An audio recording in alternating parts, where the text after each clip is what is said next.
problème d'organisation de ces échanges sur l'IA. Problème, je vous en ai déjà parlé. C'est simple, quand j'ai contacté Daniel Vallée pour lui demander, donc, que je ne connaissais pas, pour lui demander s'il accepterait de venir à Tarbes, je lui ai dit, aussitôt on a parlé de non, c'était le mois de mars ou avril.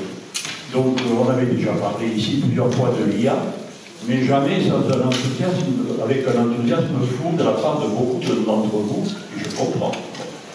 Alors je lui ai dit, on peut tabler sur un public d'environ 50, 60 personnes. Donc on a une salle, la salle du midi, qui ira très bien. Comme ça, alors, Daniel Vallée a pensé organiser 2 heures, un cours théorique d'abord, un peu, et ensuite des TD avec 40, 50 personnes. Puis, au moment des inscriptions, on s'est aperçu qu'il y avait 208 personnes.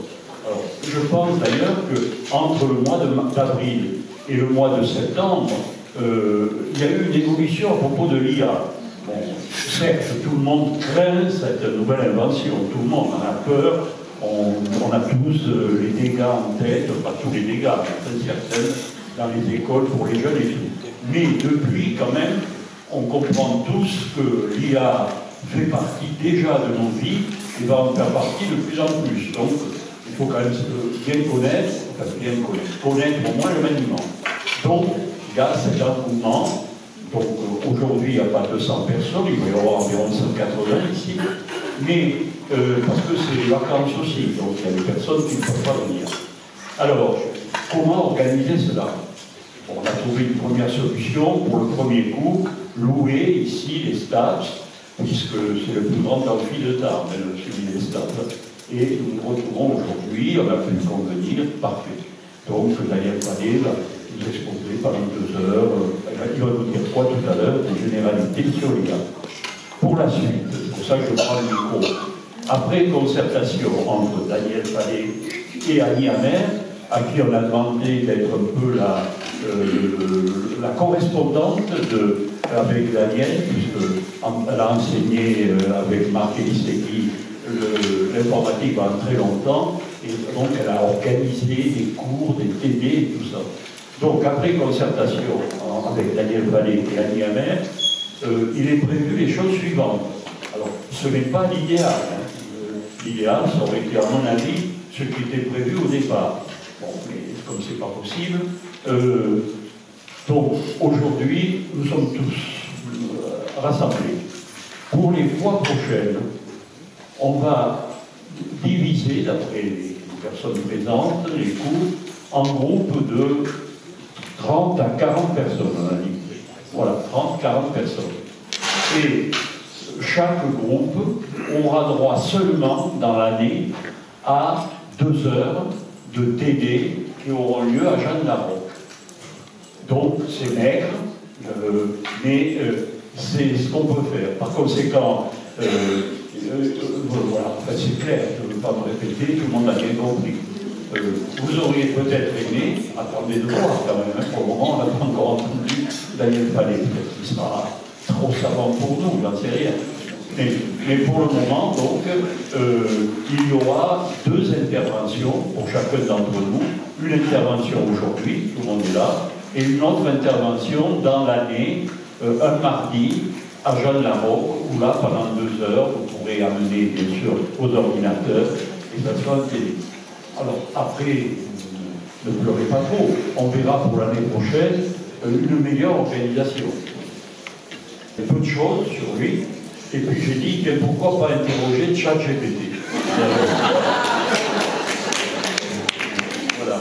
Alors, je vous lis, et lui-même... J'ai vérifié, hein. Oui, il corrigera. Alors, Daniel Vallée a été interné 25 ans à Fleury-Mérogis. Ah non.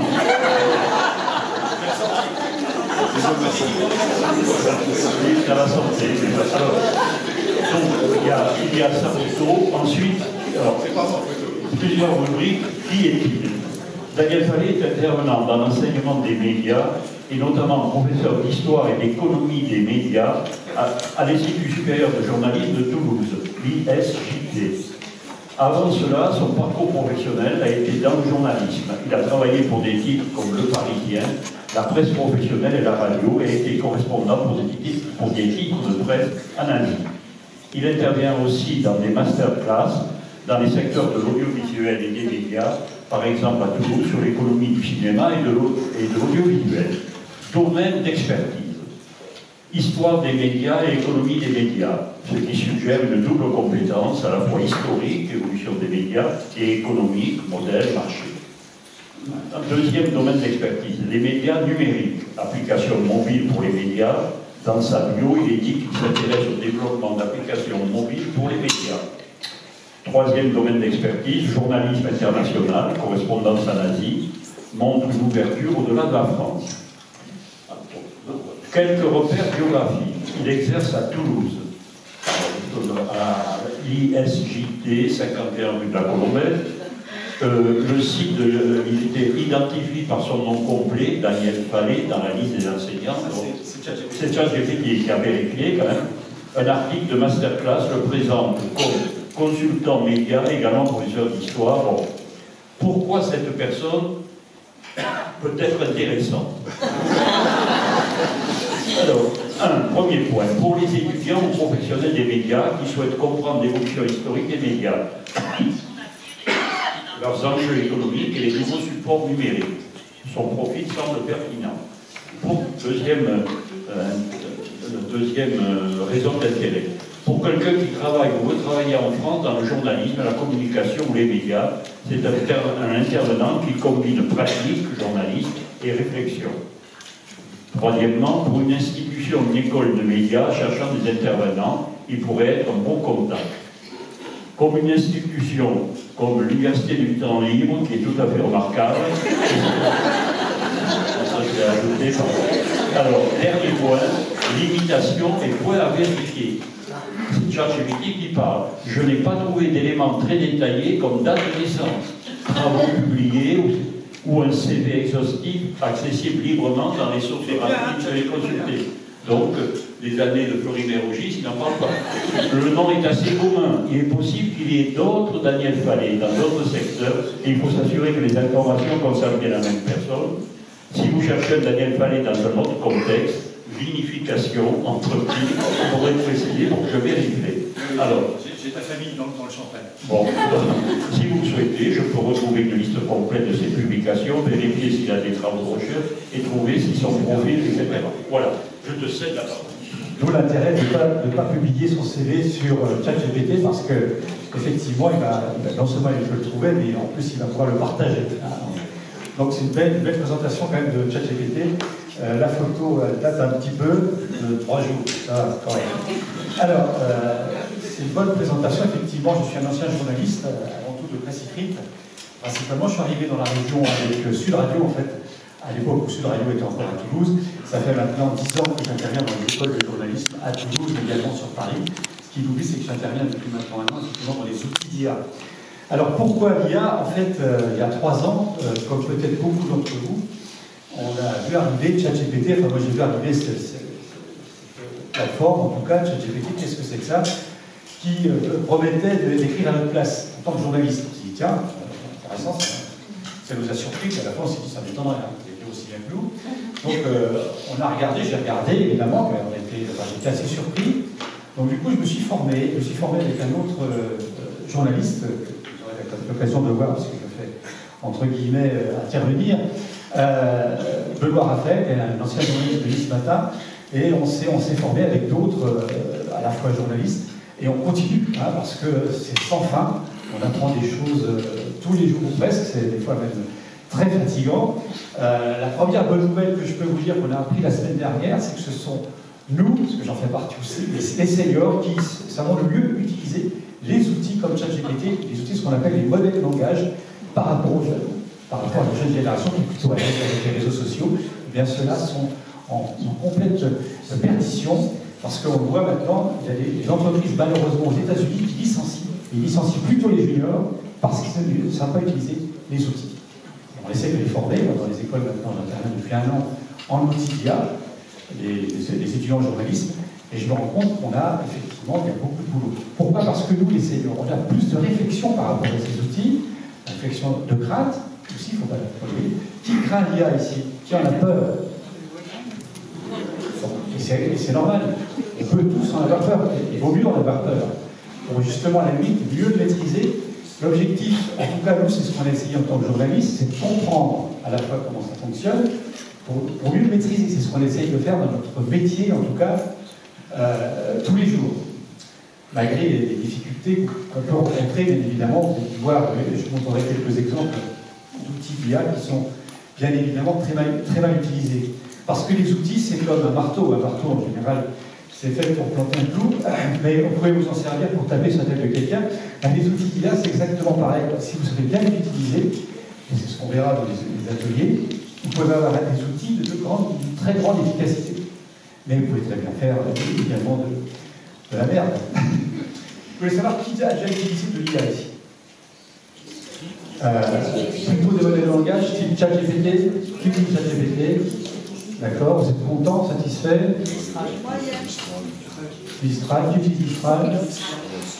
Ok, donc ça c'est un modèle de langage français, mais financement américain, on l'a bien compris.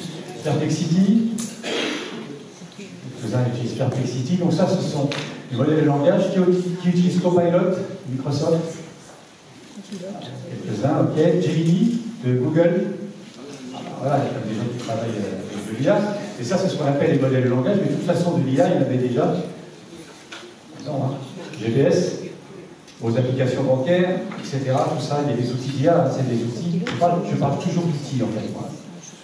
Un journaliste, on parle d'utilisation d'outils, d'intelligence artificielle et du modèle de langage. Pour nous, ce sont simplement des outils de travail qui vont pouvoir nous accompagner. Alors, effectivement, on a modifié un peu le programme aujourd'hui, parce que au départ, on devait rentrer presque dans le vif du sujet, même si je vais l'aborder un petit peu, comment on peut arriver à faire un bon prompt, parce que le prompt, en fait, c'est la base. C'est la base de tout, des modèles de langage et de ce qu'on appelle des IA génératives. Plus votre prompt est précis, plus vous obtiendrez quelque chose d'efficace. Finalement, c'est un peu comme pour tout. Donc, j'ai établi le plan d'aujourd'hui de cette manière. Je vais faire un petit rappel historique sur la peur de l'arrivée de l'évolution des choses finalement qui transforment la société. Je ne vais pas trop rentrer là-dedans parce que c'est pas mon rôle, mais je vais juste faire un petit rappel par rapport à ça. Il ne faut pas oublier non plus le coût de l'IA, le coût écologique. Ça pose un énorme problème. Alors, je ne suis pas spécialiste, je ne suis pas économiste non plus. D'ailleurs, vous avez peut-être entendu parler beaucoup de la d'une bulle IA. C'est évidemment pas impossible. Mais il y a tellement d'argent investi dans ces outils, dans ces plateformes, que ce soit ChatGPT, que ce soit Perplexity, etc., des sommes colossales que, oui, il peut y avoir effectivement un crash, comme on dit, un crack boursier. Mais vous savez, en 1847, parce qu'on parle de l'histoire des médias, ça n'a rien avec les médias, en 1847, il y avait eu un crack boursier autour du chemin de fer et du rail. À l'époque, en France, les chemins de fer étaient privés, hein, les compagnies, les chemins de fer de l'Ouest, de l'Est, etc. Et ça n'empêche pas qu'aujourd'hui, aujourd'hui je suis venu en train. Donc, comme le numérique en 2000, il y a eu l'Internet sur Google, etc. Enfin, sur l'arrivée d'Internet en 2000, on a tous aujourd'hui des outils, Google, les réseaux sociaux, etc. Enfin, je veux dire, voilà, c'est pas parce qu'il va y avoir une crise financière que les outils, que l'IA va disparaître. Donc, je ne sais pas qu'on est obligé d'utiliser ces outils, on peut très bien faire sans, enfin, bon. Il me semble, ça m'arrive de travailler sans, mais on est obligé, enfin, même si on en a peur, même si on craint, il faut essayer de comprendre comment ça fonctionne pour savoir le maîtriser, en fait. Donc, on va voir un petit peu ça. Ensuite, ce que je vais faire, je vais surtout présenter des études de cas, des exemples d'utilisation de l'IA, des outils d'IA, dans la consommation de tous les jours, pour la production de produits, par exemple, en journalisme, bien évidemment, parce que c'est notre métier, des exemples à la fois, des bons exemples, et puis ce qu'il ne faut pas faire. Ah, il y en a plein, évidemment, il y a de tout. Et puis, on essaiera de débattre avant de partir, évidemment. Je suis là pour essayer de répondre à un maximum de questions, dans la mesure de mes compétences. Hein. Je ne suis pas économiste, je ne suis pas spécialiste de l'écologie non plus, même si on peut tous avoir des vertus en étant un peu militant dans tel ou tel domaine. Mais bon, en tout cas, ce qu'on essaye, nous, de faire dans nos métiers, c'est de comprendre. Ok? Alors, justement, un petit rappel rapide sur l'évolution et sur les peurs et les craintes qu'on peut avoir par rapport à l'arrivée de ces outils. Vous voyez, j'ai mis simplement une affiche, c'est une affiche du début du XXe siècle sur l'arrivée de l'électricité. Vous voyez, avec des affiches comme ça qui étaient diffusées dans les médias de l'époque, hein, dans la presse qui était très importante. Voilà, on diffusait ça, attention, l'électricité arrive, ça va tuer des gens, les gens vont mourir à cause de l'électricité. Donc, on pourrait avoir les mêmes réactions aujourd'hui. Il y a, ça va transformer les gens, il va y avoir moins par exemple, dans notre métier, moins de journalistes. Alors, il y a des journalistes parmi vous? On m'a souvent posé la question, est-ce qu'il y aura plus de journalistes? Parce qu'il y a à écrire pour nous. Je vous rassure tout de suite, on ne peut pas envoyer de ChatGPT en Ukraine. Hein. Le Tour de France est passé cet été dans les Pyrénées. C'est bien Alexandre Pasteur qui a fait des commentaires en direct du Tour de France sur France Télévisions et les journalistes qui ont commenté l'arrivée. D'accord? Les journalistes sont toujours là pour récupérer l'information. Sur le terrain, je me déplace avec mon corps, comme aujourd'hui. Donc, alors j'aurais pu envoyer mon avatar, c'est vrai. Alors, je dis à Jean-François, tiens, je t'envoie mon avatar cet après-midi, pendant ce temps-là, j'ai à la pêche. C'est quand même pas la même chose. Hein. Donc, si vous voulez, dans nos métiers, il y a des métiers, en fait, on estime, il y a des métiers, des professions qui, si elles ne s'adaptent pas, elles ne prennent pas le train en marche, si j'ose dire, auront du mal. J'en connais, hein, il y a des graphistes, par exemple, qui ne veulent pas entendre parler de l'IA dans leur honneur, etc. Ça va être compliqué. L'avenir est difficile. Moi, j'interviens effectivement dans les écoles, j'ai des étudiants qui ne veulent pas entendre parler de l'IA. Hein. Ne veulent pas travailler avec les outils. Je parle simplement d'outils, on ne rédige pas d'articles avec ChatGPT. Hein. C'est très mauvais. D'abord, on pourrait y arriver, mais c'est très très mauvais. Donc, ben oui, je comprends tout à fait qu'il y ait des gens qui sont contre ça, qui veulent utiliser des outils. Moi, ça ne me pose pas de problème. Déjà, bonjour, n'hésitez pas à rentrer. On vient de démarrer l'émission le jeu des bureaux. Donc voilà, les craintes. Ensuite, je parlais d'outils. Quand Pierre et Marie-Curie ont découvert la radioactivité, hein, il y a des petits malins qui s'est amusés à lancer. Je ne sais plus connecté. Enfin bref, je ne sais plus connecté.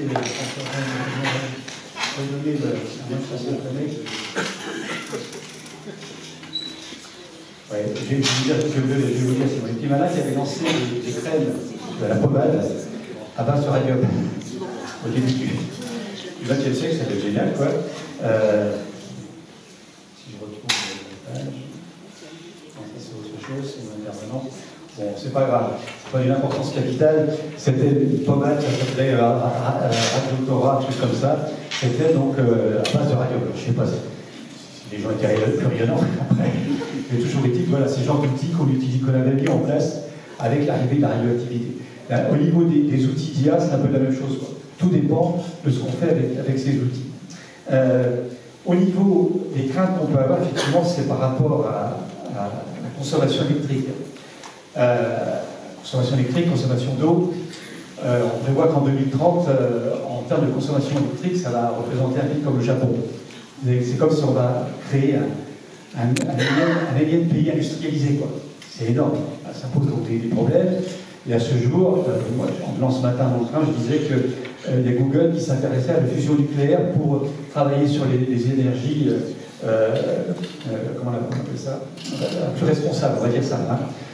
Bon, j'en sais rien. Je ne sais pas est-ce que ça va trouver des solutions. En tout cas, ils y travaillent, bien évidemment. Ils réfléchissent à ça. Parce qu'il ne faut pas croire qu'ils sont tous, même si on a certains ont peut-être un peu peur par rapport à ça, mais ils réfléchissent à, évidemment, essayer de trouver des solutions pour moins consommer. Mais il n'y a pas que l'IA qui consomme. Hein. L'eau vidéo qu'on regarde là-dessus, là, la bande passante, hein, ou sur l'ordinateur, etc., tout ce qui est vidéo, tout ce qui est réseaux sociaux, ça consomme également énormément d'électricité. Sans parler des voitures électriques. Ok? Alors, progrès, justement, le progrès technologique, est-ce que ça va contre l'écologie? Je n'ai pas la réponse. Quelqu'un a une réponse ici? Est-ce qu'on peut aller contre l'avancée numérique, par exemple, ou technologique par rapport à l'écologie? Quelqu'un spécialiste ici? Je ne suis pas spécialiste, donc vous voudrez vous exposer quelque chose, non? Non. À l'occasion, dans le débat. Il faudrait que nous donne une image neutre, parce qu'on a des informations. C'est génial, hein. En plus, c'est MSN et c'est très mauvais. Alors, ces genres de sites, ouais, là-dessus, c'est Microsoft. Les gens disent que les titres sont. C'est pas faux, hein, attention, ils sont mauvais, ils sont très mauvais. Excusez-moi. Alors, justement, on va rentrer dans le vif du sujet. Je vais vous proposer de regarder quelques exemples, quelques cas. Et donc, celui-ci, on va retrouver, donc, ici au-dessus, c'est mon formateur, Benoît Raphaël, en IA, qui avait récupéré sur LinkedIn l'interview de Léa Salamé. Alors, Léa Salamé s'était fait interviewer par son propre outil d'IA, qui s'appelait Léa IA Salamé, je crois que c'est ça, on va le dire. Et mon formateur commente, parce qu'il y a une image faussée de ces outils. Ce ne sont pas des robots, les modèles de langage. Ce ne sont pas des robots. C'est juste, alors, je ne vais pas rentrer trop dans le détail, j'en serais bien incapable d'ailleurs, mais c'est juste quand vous faites une question, quand vous faites une requête, ce qu'on appelle une requête, un prompt, il va juste recopier presque, comprendre les mots que vous avez produits pour les réinventer, les réécrire en fait. C'est comme un perroquet finalement, qui répète ce que vous avez dit. N'oubliez pas que les modèles de langage sont là pour vous répondre favorablement. On le verra quand on fera les ateliers. Mais toujours là pour vous satisfaire. Donc il vous donnera toujours une réponse, même si elle est fausse. Des hallucinations, etc. On parlera, on verra là-dessus.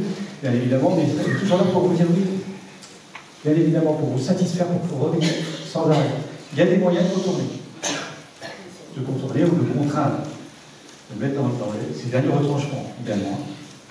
Nous, en journalistes, on lui met beaucoup de contraintes. Hein. Si je vous passe des prompts qui ont été réalisés par le quotidien Sud-Ouest, c'est assez costaud. Hein. C'est une occasion de regarder, on pourra regarder. Donc j'espère que le son va fonctionner. Je vais essayer de vous montrer cet exemple, cet extrait. Si ça marche. Le son, il tient en bas. Alors, moi, j'ai tout sous les yeux, prêt à l'aider. Ça, c'est faux. Les modèles de langage, en fait, n'ont pas de connaissances. Ils n'ont pas de base de connaissances. Hein. Ils sont entraînés sur des millions de... Bonjour Léa Salamé. Je suis Léa Salamé pour l'Interéco généré par une intelligence artificielle. Et tu es d'accord pour que je t'interviewe? Oui? Alors, je ne sais pas si vous avez vu passer cette interview de Léa Salamé par Léa Salamé, donc, qui est une interview de ChatGPT, le mode vocal de ChatGPT. Et cette interview est intéressante parce qu'elle transmet tout ce qu'il ne faut pas transmettre justement sur l'intelligence artificielle et les modèles de langage. Déjà, si on regarde la description de la vidéo sur Instagram, Léa Salamé face à Léa Salamé, génie journalistique ou simple robot à l'humour programmé. Alors déjà, robot à l'humour programmé, l'humour n'est pas programmé hein, dans les modèles de langage, hein, ils sont uniquement entraînés, et ensuite ils vont prédire le prochain. Pour l'instant, ce que je vois dans l'intelligence artificielle, c'est que tu es capable de rechercher des données beaucoup plus vite que moi et beaucoup plus rapidement parce que ta mémoire est immense. Alors là, déjà, il y a une première erreur sur la mémoire. Les modèles de langage n'ont pas vraiment de mémoire. Ils ont ce qu'on appelle une fenêtre de contexte dans laquelle, effectivement, ils peuvent absorber plusieurs centaines de pages et ensuite répondre aux questions avec une marge d'erreur, d'ailleurs, hein, qui est 1 et 3%. Mais surtout, quand on change de conversation, par exemple, Léa Salamé, si on la réinterviewe une prochaine fois, elle aura oublié à qui elle parle. Sur la rapidité et la mémoire, je suis un auteur. Alors là, c'est intéressant parce que du coup, là, on voit complètement le fonctionnement du modèle de langage. Quand Léa Salamé dit qu'il y a une super grande mémoire et c'est super rapide, du coup, ChatGPT répond bah oui, j'ai une super grande mémoire et je suis super rapide. Donc on est vraiment là dans la prédiction de ce qu'elle doit dire par rapport à ce qui était dit avant. Si elle a dit autre chose, ChatGPT aurait dit à peu près autre chose aussi. Toi, tu fouilles dans tes notes, tu cherches dans ta mémoire, alors que moi, j'ai tout sous les yeux, prêt à t'aider. T'as raison. Ça, c'est faux. Les modèles de langage, en fait, n'ont pas de connaissances. Ils n'ont pas de base de connaissances. Hein. Ils sont entraînés sur des millions de textes et ensuite ils vont faire des connexions entre les mots. Une fois que ces connexions sont faites, quand on lui pose une question, ben, en fait, elle va tenter de reconstruire l'information qu'elle a parcourue, mais de façon statistique, et donc elle ne donne jamais exactement la bonne réponse. Et elle peut donner une réponse, si vous me demandez par exemple une citation ou une date précise, la marge d'erreur elle est à peu près de 50% de sa réponse. On ne peut pas du tout dire que elle est capable de griller un homme politique aussi facilement que ça. En tout cas, il faudrait vraiment surveiller. Toi, tu es presque parfaite. Alors, est-ce que c'est bien d'être parfaite? Alors là, rien n'est vrai dans ce qui est dit. Les modèles de langage sont très très loin d'être parfaits. Bien au contraire, ils sont complètement erratiques. On est dans l'imparfait complet, justement, et dans l'erratique. complet. Ah, alors là, Léa, touche à un point fascinant. Tu dis que j'ai pas de défaut. Est-ce que c'est pas justement mon plus grand défaut? Donc là, par exemple, typique de la prédiction du prochain token, si la salami dit ben, t'es parfait, t'as pas de défaut, et du coup ChatGPT réenchérit, bah oui, j'ai pas de défaut, et donc justement, est-ce que mon défaut, c'est de ne pas avoir de défaut? Donc ce qui est factuellement complètement faux. Donc on voit bien que là, dans la prédiction du prochain token, la façon dont on va tromper, parce que c'est ce que fait la salami, sans le savoir, elle trompe en fait ChatGPT, et bien on peut l'amener à dire des bêtises. Une journaliste parfaite, toujours précise, jamais hésitante. Là, complètement, on continue, prédiction de token. Léa Salamé est tellement persuadée que l'IA est parfaite, toujours précisée et jamais hésitante, du coup, donc elle continue dans ce truc-là, et elle dit donc une contre-vérité, parce que ChatGPT dit une contre-vérité. Seule chose qui est vraie dans ce que dit ChatGPT dans cette réponse, c'est qu'effectivement, ChatGPT n'est jamais hésitant, et c'est un des défauts d'ailleurs des modèles de langage, c'est qu'ils peuvent raconter d'énormes conneries, mais hyper confiants dans ce qu'ils disent. Et je t'embrasse, je te dis merci pour une table. Donc on embrasse une intelligence artificielle, c'est très bien. Donc là vraiment, on est complètement dans l'anthropomorphisation en fait, de l'IA, l'impression que c'est une entité, on rentre plutôt dans le mythe et dans notre imaginaire, et ce qui est tout à fait cool de jouer, de faire une discussion philosophique sur l'IA, pourquoi pas, sur une IA qui n'existe pas. Encore une fois, là, elle part avec quelqu'un qui n'existe pas, et elle parle d'une intelligence qui n'est pas intelligente, même si elle est efficace sur plein de choses. Mais ce n'est pas le rôle d'une journaliste de jouer sur l'imaginaire. Le rôle d'une journaliste, surtout au moment où elle sauve l'IA, c'est, a priori, expliquer la réalité des choses. Et pourquoi c'est important de faire ce qu'on fait, et de dire vraiment ce que sont les modèles de langage, et pour ça il faut un peu travailler le sujet, eh bien, c'est que, justement, une étude de Microsoft a montré que lorsque l'on fait trop confiance à l'IA, qu'on considère qu'elle est parfaite, justement, et plus efficace que les humains, donc on a ce complexe d'infériorité, et du coup, notre esprit critique disparaît. Et c'est à ce moment-là qu'on laisse passer des erreurs beaucoup plus importantes. Donc l'enjeu, au-delà de cette vidéo marrante, il est beaucoup plus important qu'on imagine. Voilà. Est-ce qu'il y a des questions par rapport à cet exemple? Non? Pas de questions pour l'instant? Oui. C'est pas une question, c'est une observation. Ouais. C'est quand même très négatif comme présentation. Je veux dire, il laisse entendre que ça peut rendre d'immenses services, mais il ne souligne que les défauts. Oui, il a raison. Il a raison quand même. Je veux dire qu'il faut justement pas se jeter à corps perdu avec tous ces outils. D'abord, Léa Salamé le prend pour un robot. Ce ne sont pas des robots. On n'a pas affaire à des robots. Et à attendre que l'IA va remplacer les humains, je vais vous dire qu'on en est très très loin, même tout ce qu'on entend dire, voir, etc. On en est encore très très très loin avant que les outils d'intelligence artificielle remplacent, ne serait-ce que donc que les humains ce qu'ils réalisent. Pour l'instant, en tout cas, il n'y a pas d'études en disant que demain on va remplacer telle ou telle personne, etc. Oui, il est négatif, mais il est réaliste en fait. Benoît Raphaël, il est réaliste. Il utilise énormément d'outils. Lui, il a même une version de ChatGPT payante qui est à 200 € par mois. Donc, il est vraiment dans le bain, je veux dire, jusqu'au bout, et il comprend qu'il faut faire très attention. Et nous, en tant que journalistes, et là, c'est le journaliste qui vous parle, qu'est-ce qu'on fait quand on utilise des outils d'IA et quand on a des réponses? On vérifie. On ne fait que ça. Vérifier, vérifier, vérifier, vérifier. Qui fait des recherches avec les outils d'IA, des recherches web? Qui fait des recherches avec l'IA? Ok, très bien. Vous vérifiez les sources? Toujours. En principe, ce ne sont pas des moteurs de recherche. En moyenne, les moteurs de modèles de langage se trompent à hauteur de 60%. Et ils nous trouveront des sources. Des fois, ils inventent. Des fois, ils inventent des sources. Donc, vérifiez toujours ce qu'ils vous donnent en réponse. Toujours. Oui. Le copilote, il donne sa source. Oui. Quand on clique dessus, il donne l'article de journal. Oui. Voilà. La source, on l'a dessus. Oui, c'est un bémol. Si vous avez vérifié la source, si elle n'a pas été inventée, c'est parfait. Vous pensez qu'elle peut être inventée? Ah, des fois, ça nous est arrivé sur Perplexity de voir des sources inventées. Ouais. Ils sont très forts pour ça, des fois. Ouais. Oui. C'est-à-dire qu'il crée carrément un article, par exemple? Alors, ils peuvent créer des articles, ou alors aller chercher des sources qui n'existent pas, ou des modèles, ou des sites internet inventés, je vous en montre, il y en a plein. Des faux sites d'infos, alors là, ou des faux sites internet qui sont là juste pour le public. Oui. Je voudrais simplement faire une remarque. Ouais. Là, l'interview, c'est de l'oral. Oui. Est-ce que les réponses auraient été les mêmes si on avait fait des prompts écrits, en les structurant un peu plus? Parce que là, à la limite, on lui parle comme un humain, avec une structure très simple. Le gars, ça la met, elle n'essaie pas de lui poser des problèmes concrets. Si on lui avait posé des prompts, écrit des prompts, est-ce que la réponse aurait été la même? En fait, on le verra dans les ateliers, il faut dialoguer avec l'IA, tel qu'elle le fait. C'est comme ça, tel qu'on discute, il faut parler, dialoguer avec les modèles de langage pour les emmener jusqu'à leur dernier retranchement, leur poser des questions. Nous, en journée, je vais prendre un exemple. Hier, on a étudié avec des étudiants, il y a un étudiant qui s'est très bien s'en servir, qui a compris le modèle de langage, la manière qu'il fallait lui parler. On a fait une série, on lui demandait d'interroger une personnalité, peu importe un agriculteur, une personnalité locale, on va dire, un artiste, un artisan, peu importe. Et on lui demandait à l'IA de nous proposer des questions, une série de questions. Et après, on lui a dit, alors il a sorti une série de questions, et après on a dit à l'IA, quelle question tu choisirais toi? À l'IA. Et ensuite, après cette question, est-ce que tu peux me dire à moi, c'est-à-dire qu'on lui pose également des questions pour que l'IA nous pose des questions à nous. D'accord? Pour qu'on aille encore beaucoup plus loin que ce que l'IA.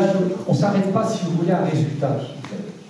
On va beaucoup plus loin dans les confrontations. Et puis pareil, on lui met beaucoup de contraintes. Par exemple, moi aussi je fais des recherches comme vous. Et ce que je lui précise, si tu n'as pas l'info, n'invente rien. Alors ça ne marche pas toujours, hein. Mais bien évidemment, et des fois il me dit, je n'ai pas trouvé l'info. On a pu lui demander pour ma biographie, si tu n'as pas l'information sur Daniel Falel, tu n'inventes rien. D'accord? Bah pareil, alors ça ne marche pas toujours, hein. Comme tous les modèles de langage, on peut mettre beaucoup de contraintes. Moi, par exemple, des contraintes que je lui mets, si vous demandez des résultats, souvent, si vous faites l'analyse d'un document, il vous met des paragraphes, d'accord? Avec des titres et des 2 points. Style, je ne sais pas, tard, 2 points, la gare est en travaux cette semaine, bref. J'ai horreur des 2 points. Là, je lui dis, s'il te plaît, tu ne fais pas de paragraphe. Et je ne veux pas de 2 points. En général, ça marche. Voilà. J'obtiens, en fait, c'est toujours pareil. Le modèle de langage, c'est en fonction des objectifs que vous donnez dès le départ. C'est pour ça qu'il faut avoir une réflexion au départ, avant de lancer un prompt. Réfléchir à l'objectif qu'on veut donner. Qu'est-ce qu'on veut obtenir comme résultat? Et en fonction de ça, on le verra. Je vais vous montrer l'exemple. D'ailleurs, je vais vous le montrer maintenant. Bonjour Léa Salamé, je suis Léa Salamé pour l'Interéco généré par une intelligence artificielle. Ça, vous le retrouvez. Peut-être quelqu'un avait entendu parler de... Voilà. Peut-être que vous avez... certains sont abonnés au Nouvel Obs. Mon formateur, Benoît Raphaël, a été sollicité par le Nouvel Obs pour une confrontation entre l'IA et le prix Goncourt 2017 qui est Hervé Le Tellier. D'accord? Ils ont fait un match pour savoir si l'IA est capable d'écrire comme Le Tellier. Et donc, on a proposé, je répète ce que Benoît Raphaël m'a dit, ils ont proposé à Le Tellier de réécrire une nouvelle. Bon, il nous l'a dit, Louis Félix, que ce n'était pas la meilleure qu'il ait écrite. Et puis, on a demandé évidemment à l'IA d'écrire comme si c'était Le Tellier. Alors attention, Benoît Raphaël, il n'a pas simplement tapé sur ChatGPT, ben voilà, je t'envoie un texte en copier-coller, j'ai Louis Le Tellier, je veux que tu me fasses la même chose ou que tu écrives comme Le Tellier. Ah non, non, non. Il a fait un prompt très précis, je vais vous donner juste un exemple. À mon avis, vous n'avez pas vu de prompt comme ça.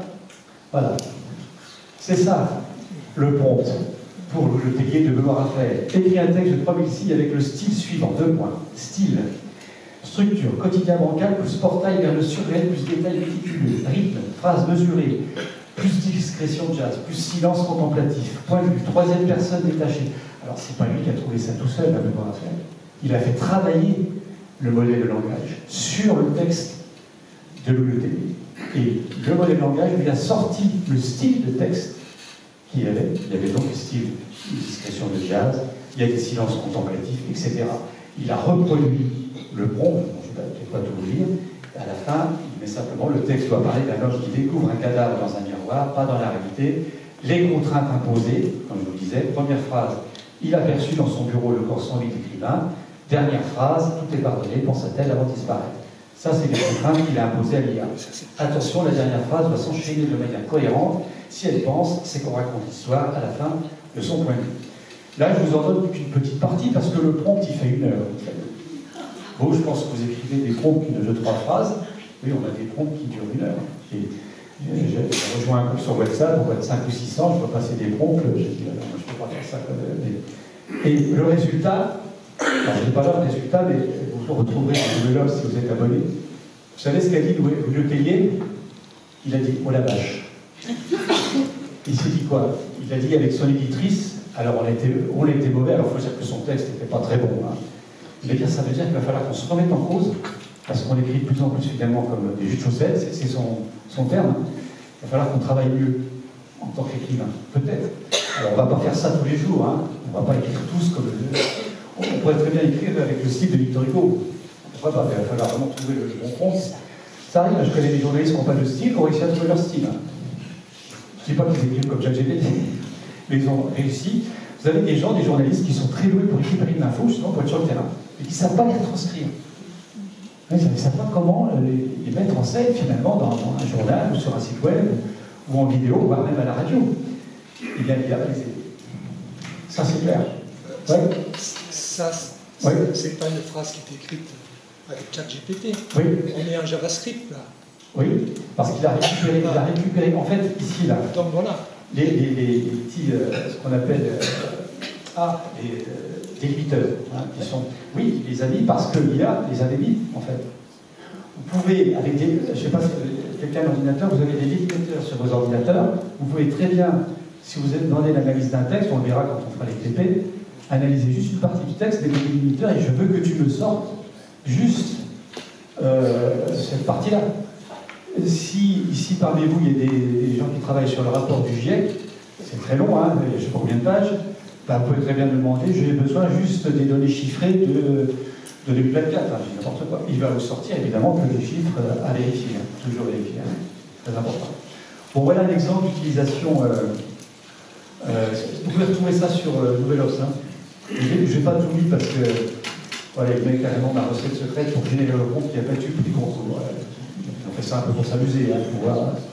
On va pas faire ça évidemment. Alors, ce que je vous propose, on va regarder une vidéo que j'ai récupérée de la RTS. La RTS, c'est la radio Téléoffice, ce sont toujours des reportages je trouve très intéressants.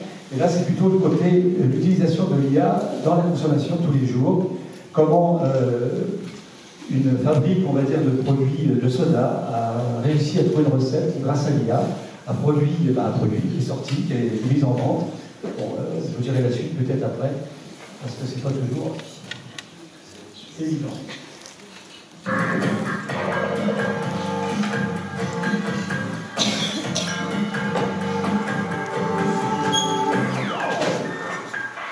Bonsoir. En 2024, le sujet incontournable, c'est l'intelligence artificielle. C'est tellement dingue que ça vaut le coup de revenir du passé pour vous en parler. Bonsoir Martina, c'est vrai que c'est assez troublant de vous voir comme ça, comme il y a 30 ans, en train de nous parler de ce qui se passe. Les agriculteurs en colère depuis des mois là. Valérie Demière, Martin Debuc et Régis Michel. C'était un mercredi matin au printemps passé chez Vivicola, fabricant zurichois de limonade. Son patron, Camilo, ouvre ChatGPT avec l'envie de tenter une expérience. Demander à cette intelligence artificielle de créer une nouvelle boisson, de la recette jusqu'au logo, juste pour voir ce dont elle est capable. On voulait une boisson qui aurait des caractéristiques à la mode. Ça veut dire qu'elle soit bonne pour la santé, avec peu de sucre. Elle devait avoir des bienfaits pour la santé. ChatGPT nous a proposé des ingrédients très intéressants auxquels on n'avait pas pensé. Par exemple, les baies de ASCAP. C'est une baie qui contient beaucoup de principes antioxydants. On n'en avait jamais entendu parler.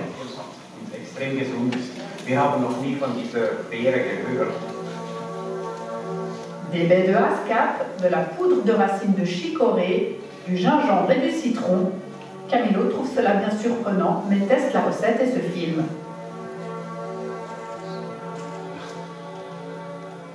Bingo, elle fait l'unanimité chez ses collaborateurs. Deuxième étape, on lui a demandé ensuite de trouver un nom pour cette recette. À la troisième étape, il fallait ensuite créer un design pour l'emballage. Alors on a fait appel à une autre intelligence artificielle de création d'images, Midjourney. C'est vendredi, 2 jours seulement sont passés, Vivinova est née. Sans IA, le processus aurait duré plusieurs mois, peut-être une année. Un gain de temps énorme, d'argent donc aussi. Et naturellement, la dernière étape, on a appelé la Migros. Et ça a marché. La Migros a très vite accepté.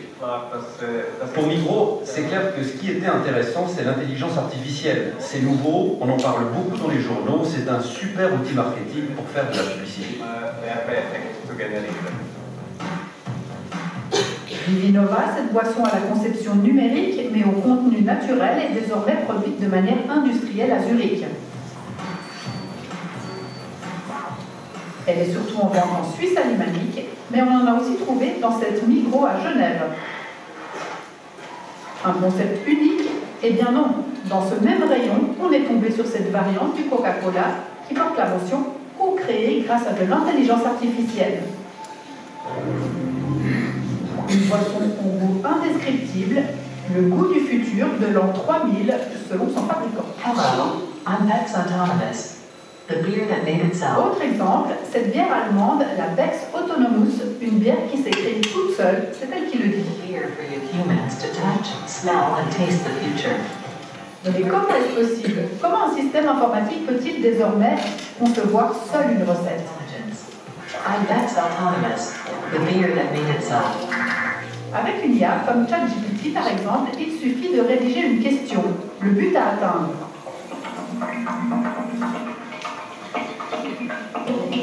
L'ordinateur fouillera dans sa base de données et analysera des milliers et des milliers de combinaisons possibles. Il analysera les goûts des jeunes en Suisse, les associations qui fonctionnent, apprendra encore et encore jusqu'à pouvoir proposer sa recette.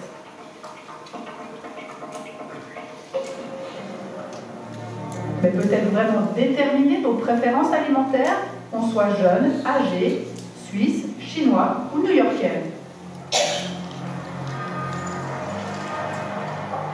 Alors nous avons pris rendez-vous avec une société belge qui a créé sa propre IA dédiée à la création de nouveaux produits alimentaires.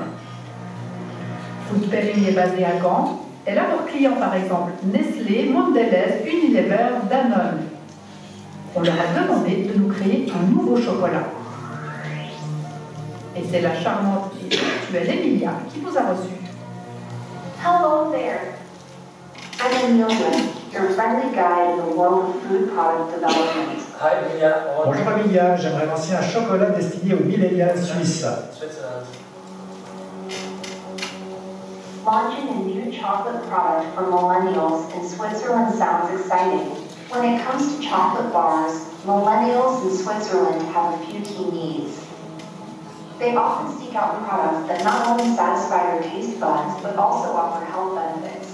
Emilia is a digital twin. Emilia est ce qu'on appelle une jumelle numérique. It's a rich database. C'est une immense base de données qui contient des produits digitalisés. So at the lab, dans notre labo, nous analysons chaque jour une centaine de produits provenant du monde entier, ce qui nous permet de connaître la composition chimique de tous ces produits. Nous emmagasinons également des données provenant des réseaux sociaux, des recettes qui sont lancées sur le marché. Basé sur toutes ces données, on peut alors prédire ce que les consommateurs vont aimer, ce qu'ils vont acheter, mais aussi le succès sur le marché. Mais revenons au chocolat. Emilia propose une recette personnalisée composée de chocolat noir à 73%, de crème, de beurre, d'y ajouter un arôme citronné précis, mais surtout du champignon crinière de lion. Oui, oui, vous avez bien entendu. Ce champignon est bien connu au Japon, il aurait des bienfaits sur le cerveau. The food pairing predicted life is 8.2 out of 10. Pour pousser plus loin l'expérience, on nous a proposé de réaliser ce chocolat. Première étape, la conception de l'arôme citronné défini par Emilia. The aroma, is it ready? Yeah. There you go. Okay. Place ensuite à la recette. C'est une star de la cuisine en Belgique qui s'est mis au fourneau pour nous.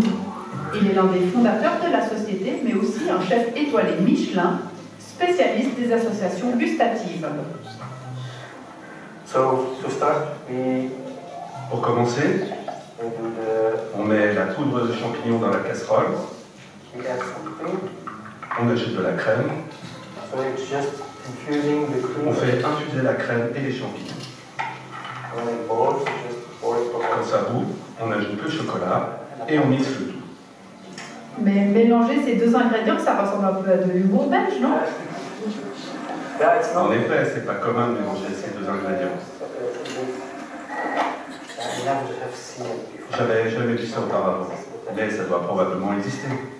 On ajoute encore un peu d'arôme. Le mélange final. Et notre ganache est prête. Vous êtes un chef étoilé confirmé. Pourquoi vous avez besoin d'une intelligence artificielle pour créer de nouvelles recettes? Vous devez voir l'IA comme une aide supplémentaire en cuisine. Elle nous aide, nous guide bien plus vite vers l'objectif qu'on a en tête. Dans le cas de ce chocolat, j'aurais dû faire des tests avec différents arômes. Chercher quel arôme citronné va le mieux. Mais l'IA a fait ça pour moi. Elle m'a guidé directement vers le bon arôme. Accélérer la créativité, c'est bien, mais certaines recettes sont nées d'erreurs. La tarte tatin, le Coca-Cola par exemple. Elles sont encore possibles avec l'IA? Oui,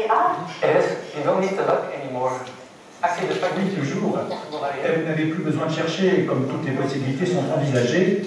La tarte tatin et le Coca-Cola sont dans les possibilités. L'IA va te mener vers le meilleur produit possible.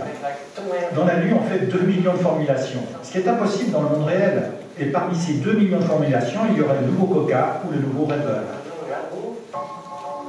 Et comme on ne recule devant rien, à ABE, on l'a testé, ce chocolat aux champignons. Et pour tout dire, on l'a trouvé bon, avec une note un peu terreuse, agréable et originale.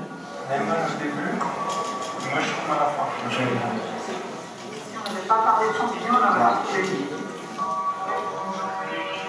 Ces aliments estampillés intelligence artificielle sont encore rares dans les rayons des supermarchés belges, suisses ou d'ailleurs. Mais qu'en sera-t-il dans 5 ans? La vision du directeur de Food Pairing. 5 years is in technology. Vous savez, 5 ans en matière de technologie et d'intelligence artificielle, c'est très long. It's very long, but I think. Mais je dirais que 20% des produits seront créés grâce à de l'intelligence artificielle, principalement ceux des grandes compagnies. Because they have. Parce que ce sont elles qui ont le plus grand intérêt. The main reason will be. La raison principale sera la santé, l'écologie. We know that many products. Nous savons que beaucoup de produits devront être reformulés, modifiés. Les consommateurs veulent moins de sel, de sucre, ce qui est très complexe à faire. On pense qu'au début, la reformulation des recettes sera notre premier créneau. Conçus avec ou sans IA, ce sont les consommateurs qui au final ont le droit de vie ou de mort des produits. Retour en Suisse. Pour que le Vivinova reste dans les rayons de l'effet marketing de lancement passé, il faudra que le public apprécie son goût. Les avis sont tranchés. Ah non, ça c'est vraiment ça. Ouais. Voilà, c'est bon, c'est meilleur. Oui. Ouais, c'est bizarre, j'ai jamais goûté quelque chose de tel. Ça me dit rien, donc je sais pas. C'est peut-être une vente bizarre, vu le dessin, je sais pas. C'est assez bon, hein. Il se vend actuellement 10 000 canettes de Vivinova chaque mois, c'est déjà bien, mais cette boisson devra faire encore mieux.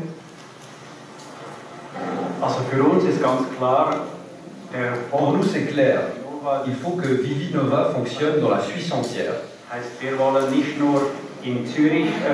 veut pas que du succès à Zurich, mais aussi à Genève et au Tessin, par exemple.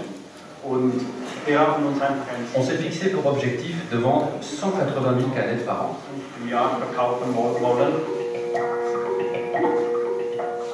Souriez, vous êtes ciblé.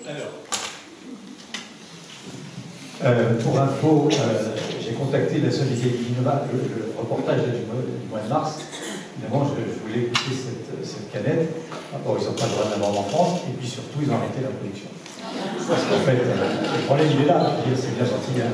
Ils ont joué, vous avez bien compris, la Vigro, c'est l'équivalent de Carrefour chez nous, c'est du supermarché. Vigro a joué sur le fait, ouais, c'est nouveau, c'est fabriqué avec de l'IA. Alors, vous savez, la notion de marketing, c'est génial, machin, etc. Et puis, oui, une fois que vous l'avez dans la main et que vous votez, à ce moment-là, pour parler comme tout le monde, c'était de la merde. Bref, bon. Alors la question c'est, est-ce que c'est intéressant, est-ce que c'est excitant, inquiétant ou effrayant? Je pense que c'est la même chose. C'est bien. Comment? Je trouve que c'était. Ouais, pourquoi? Vous êtes d'accord? Qui est d'accord? On va perdre nos capacités. Alors, on va perdre nos capacités. Nos capacités de réflexion, tu es d'accord? La question, alors, je disais, est-ce que le sujet qu'on vient de voir, est-ce que c'est excitant, inquiétant, voire même effrayant, ou intéressant? Oui, plutôt intéressant, vous? D'accord. C'est un sondage ou pas? Qui trouve ça intéressant? Qui trouve ça plutôt inquiétant? Ceux qui trouvent ça inquiétant, pourquoi? Oui, monsieur? Parlez bien fort. L'intelligence artificielle utilise bien moins de données que le moindre chef cuisinier étoilé qui a beaucoup plus de capacités et de connaissances que les quelques connaissances de l'IA. Oui, alors ça, c'est vrai que je faudrait qu'on vérifie. Avec quelques chefs, effectivement, c'est fort possible. Il n'y a pas d'expérience gustative. Ah, c'est sûr. C'est sûr, il n'y a pas d'expérience gustative. Maintenant, on pourra faire d'ailleurs des tests, là, finalement, on a testé les recettes qu'un chef a composées et voir si l'intelligence artificielle, avec ses recettes, pourrait en trouver d'autres. Alors après, il faut les faire comme là et puis voir si ça fonctionne. Peut-être. Moi, j'ai tendance à penser ouais. que tout ce qui touche au domaine artistique, des choses très subjectives comme le goût, l'odorat, enfin tous les sens, l'artistique, je ne sais pas quoi d'autre encore, moi je m'en méfie beaucoup parce que, je veux dire, l'IA ne va pas me trouver mes goûts. Si je mets un prompt, aussi bien soit-il, il n'entendra pas mes goûts. Voilà. Après, sur des questions plus de connaissances, d'histoire, etc., là, oui. Tout à fait. Enfin, je pense aussi que les humains sont toujours là, en fait. Hein. D'ailleurs, vous parlez de la jeune fille, enfin pas la jeune fille, c'est pas un robot, hein, c'est une IA qui est dans la télévision, c'est un humain qui a créé ça, il n'y a pas un robot qui est arrivé comme ça, les humains sont partout en fait. Hein. D'ailleurs, pour parler de ça, on sait que les modèles de langage, quand vous promptez, hein, donc, faites attention à vos prompts, parce que les modèles de langage s'entraînent également avec ce que vous produisez, donc c'est pour ça, ne racontez pas votre vie intime, là-dessus vous partagez des images, il faut éviter parce qu'ils s'en servent après pour fabriquer d'autres images. Alors, je ne sais pas qu'on va vous retrouver en photo dans des images créées par l'IA, mais faites attention à ça. En tout cas, nous on évite ce genre de choses en tant que journaliste. Je vous montrerai dans le cas des ateliers comment on génère des images, mais personnellement et d'autres collègues, on est contre la génération d'images et de photos, d'abord parce que, comme vous disiez très justement, ça va supprimer les postes de journalistes, de photographes notamment. Malheureusement, dans certains domaines, parce que j'ai un exemple typique l'an dernier les élections législatives, un média à Annecy, pour pas nommer le Messager, qui est un hebdo, ils avaient généré l'image de 2 députés qui s'employaient par le code de la c'était une photo, on va dire réaliste. Alors ça fait noter généré par le lien pour le lecteur, mais j'ai trouvé ça très mauvais. Hein. Moi j'ai appelé la rédactrice en chef, j'ai dit mais je trouve pas ça génial. Quoi. Vous auriez très bien pu illustrer ça avec vos choses, tout est des députés du coin, d'ailleurs, pas forcément qui s'emploient. Donc, alors ça amuse beaucoup certains, hein, générer des images, mais moi personnellement ça consomme énormément d'eau et d'électricité, donc j'évite. Je vais vous montrer comment ça marche, mais je conseille vivement d'utiliser pour fabriquer l'image. Pour revenir à ces outils également, là on a vu qu'ils ont des outils plutôt en interne.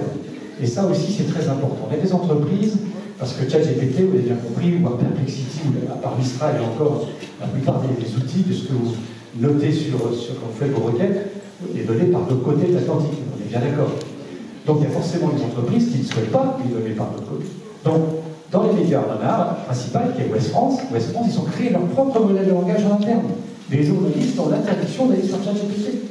C'est basé sur les archives du journal, il y a un boulot en amont très important, hein, bien évidemment, il a fallu rentrer toutes les archives du journal depuis 1945, puisque Ouest France a été créé après la guerre. Mais donc, les journalistes ne doivent travailler qu'avec ça. Et ne parlons même pas d'un voisin pas très loin chez nous à Toulouse, et en plus, pensez bien qu'Airbus, ils n'utilisent pas ChatGPT, ils ont un modèle de langage propre. Pensez pas qu'ils vont leur donner une construction d'avion, que sais-je, sur l'IA. J'ai là, et d'autres entreprises que je ne peux pas nommer, ou en tout cas que je ne connais pas, mais qui créent leur propre modèle de langage.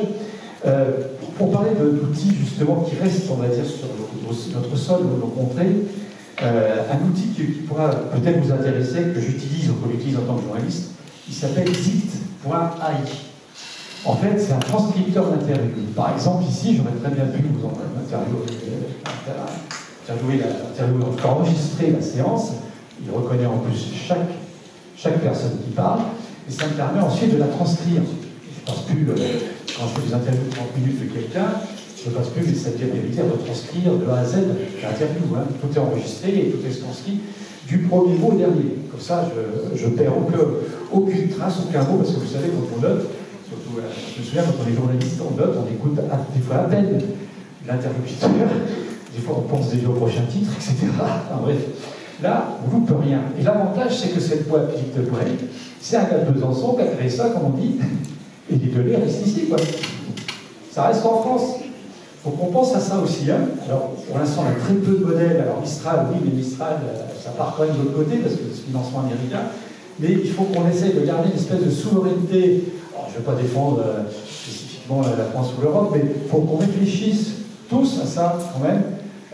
Parce que, bah oui, nos données partent de l'autre côté, d'une manière ou d'une autre. Donc, quand on peut utiliser des outils qui sont fabriqués, en tout cas qui proviennent de nos contrées, oui.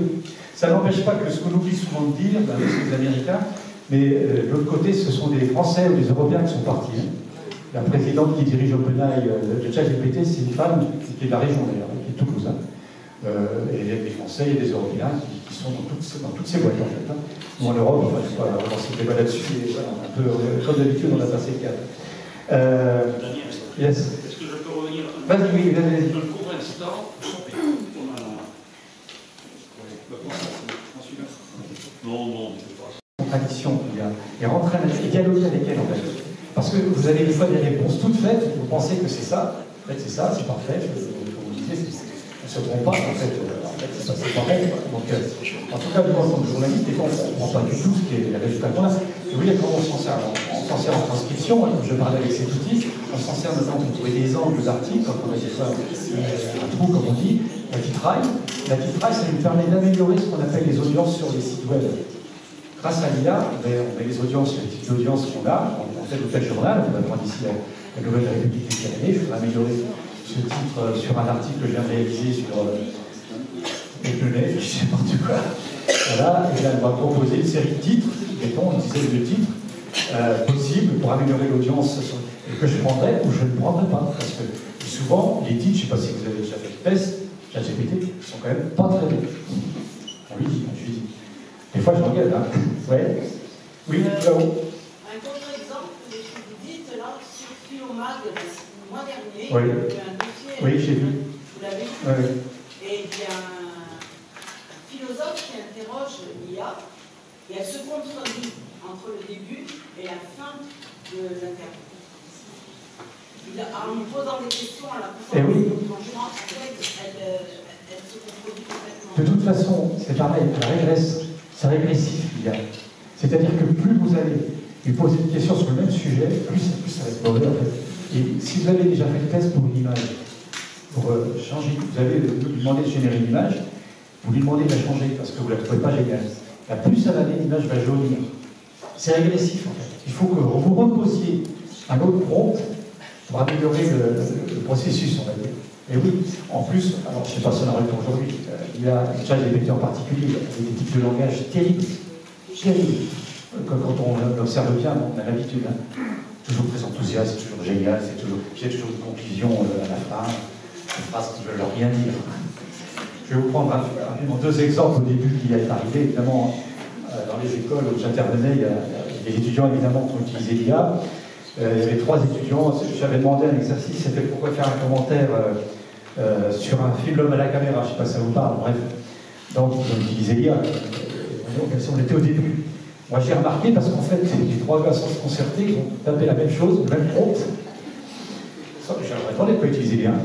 Et donc, évidemment, on est un résultat. J'ai dit, les gars, vous avez utilisé. Alors évidemment, ils m'ont dit non, etc. Je dis, si vous avez utilisé l'IA, ça doit. Je leur ai montré, alors je ne les ai pas sanctionnés parce qu'on était au début de l'IA, pour expliquer à qui après comment il fallait faire, etc. Et que si on veut utiliser l'IA à bon escient, il faut utiliser telle manière. Et bien évidemment, mais aujourd'hui, même encore, je ne sais pas s'il y a des enseignants parmi vous, mais moi, en tout cas, personnellement, j'arrive à repérer. Aujourd'hui, ils n'utilisent pas l'IA pour faire, par exemple, un mémoire, hein, parce que d'abord, on s'est rendu compte une chose, peut-être que certains se rendent compte, c'est que les étudiants qui font un mémoire grâce à l'IA, on en a eu, ils arrivent, quand ils sont en soutenance, ils n'arrivent pas à retranscrire à l'oral. À tel point que moi, dans mes cours maintenant, j'ai plus travailler l'oral. Genre, par exemple, on diffuse un documentaire, un peu comme là, et à la fin, tout de suite, allez, qu'est-ce que vous avez vu, 3 mots là, une brève info, sans prendre de notes, rien. En fait, moi, si vous voulez, alors je change un peu de sujet, mais j'ai vu arriver toutes ces générations, peut-être que certains parmi vous aussi, hein, la génération Facebook, la génération TikTok, Insta, etc. Et plus ça va, plus je trouve que c'est de plus en plus compliqué, quoi. Difficile, nos gamins, ils sont largués. Ils ne savent pas écrire, alors en journaliste, je ne vous explique pas en plus, donc on a du mal. Donc on est revenu, relever une méthode, j'ai d'autres collègues, alors c'est de prendre un cahier, un stylo, vous voyez ce que c'est, et plus de taper sur l'ordinateur. Parce qu'au niveau de la mémorisation, on ne mémorise plus rien du tout. Dès que le moindre problème, c'est ce bazar. Et alors avec l'IA et ChatGPT, je ne vous explique pas. Ça va encore de plus en plus vite pour la moindre question. Et ça pose un problème aujourd'hui. Donc, on est obligé de revenir à la bonne méthode. Et effectivement, sur les mémoires, on a même eu un étudiant qui a fait fort l'an dernier. Alors, je n'ai pas encore démarré les cours de théâtre, il a fait carrément une enquête réalisée entièrement avec ChatGPT.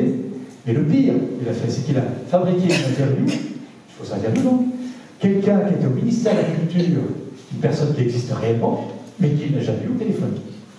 Qu'on a évidemment pris notre téléphone, c'est pas moi, c'est notre collègue, on a appelé le ministère de la Culture, est-ce que monsieur Machin, vous avez eu, on a appelé le service de presse de la ministère de la Culture, ben non, on n'a jamais vu ce monsieur, avant on a fait une interview avec l'IA, à tel point qu'on a reçu un courrier du ministère de la Culture pour démentir, enfin bref, on s'était dit pendant un moment, est-ce qu'on le démentit, on diffuse sur ChatGPT. Bon bref, bon, évidemment il a été sanctionné, conseil de discipline, etc. Et on l'avait vu, hein, parce qu'en plus, en soutenance, il était à côté. La blague. Ouais.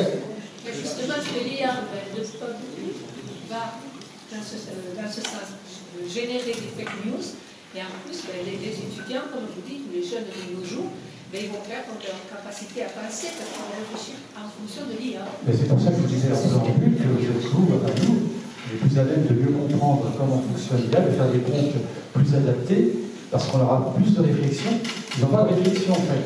Moi je me rends compte, hein. Je leur fais travailler des prompts. Hier, on a fait que ça pratiquement.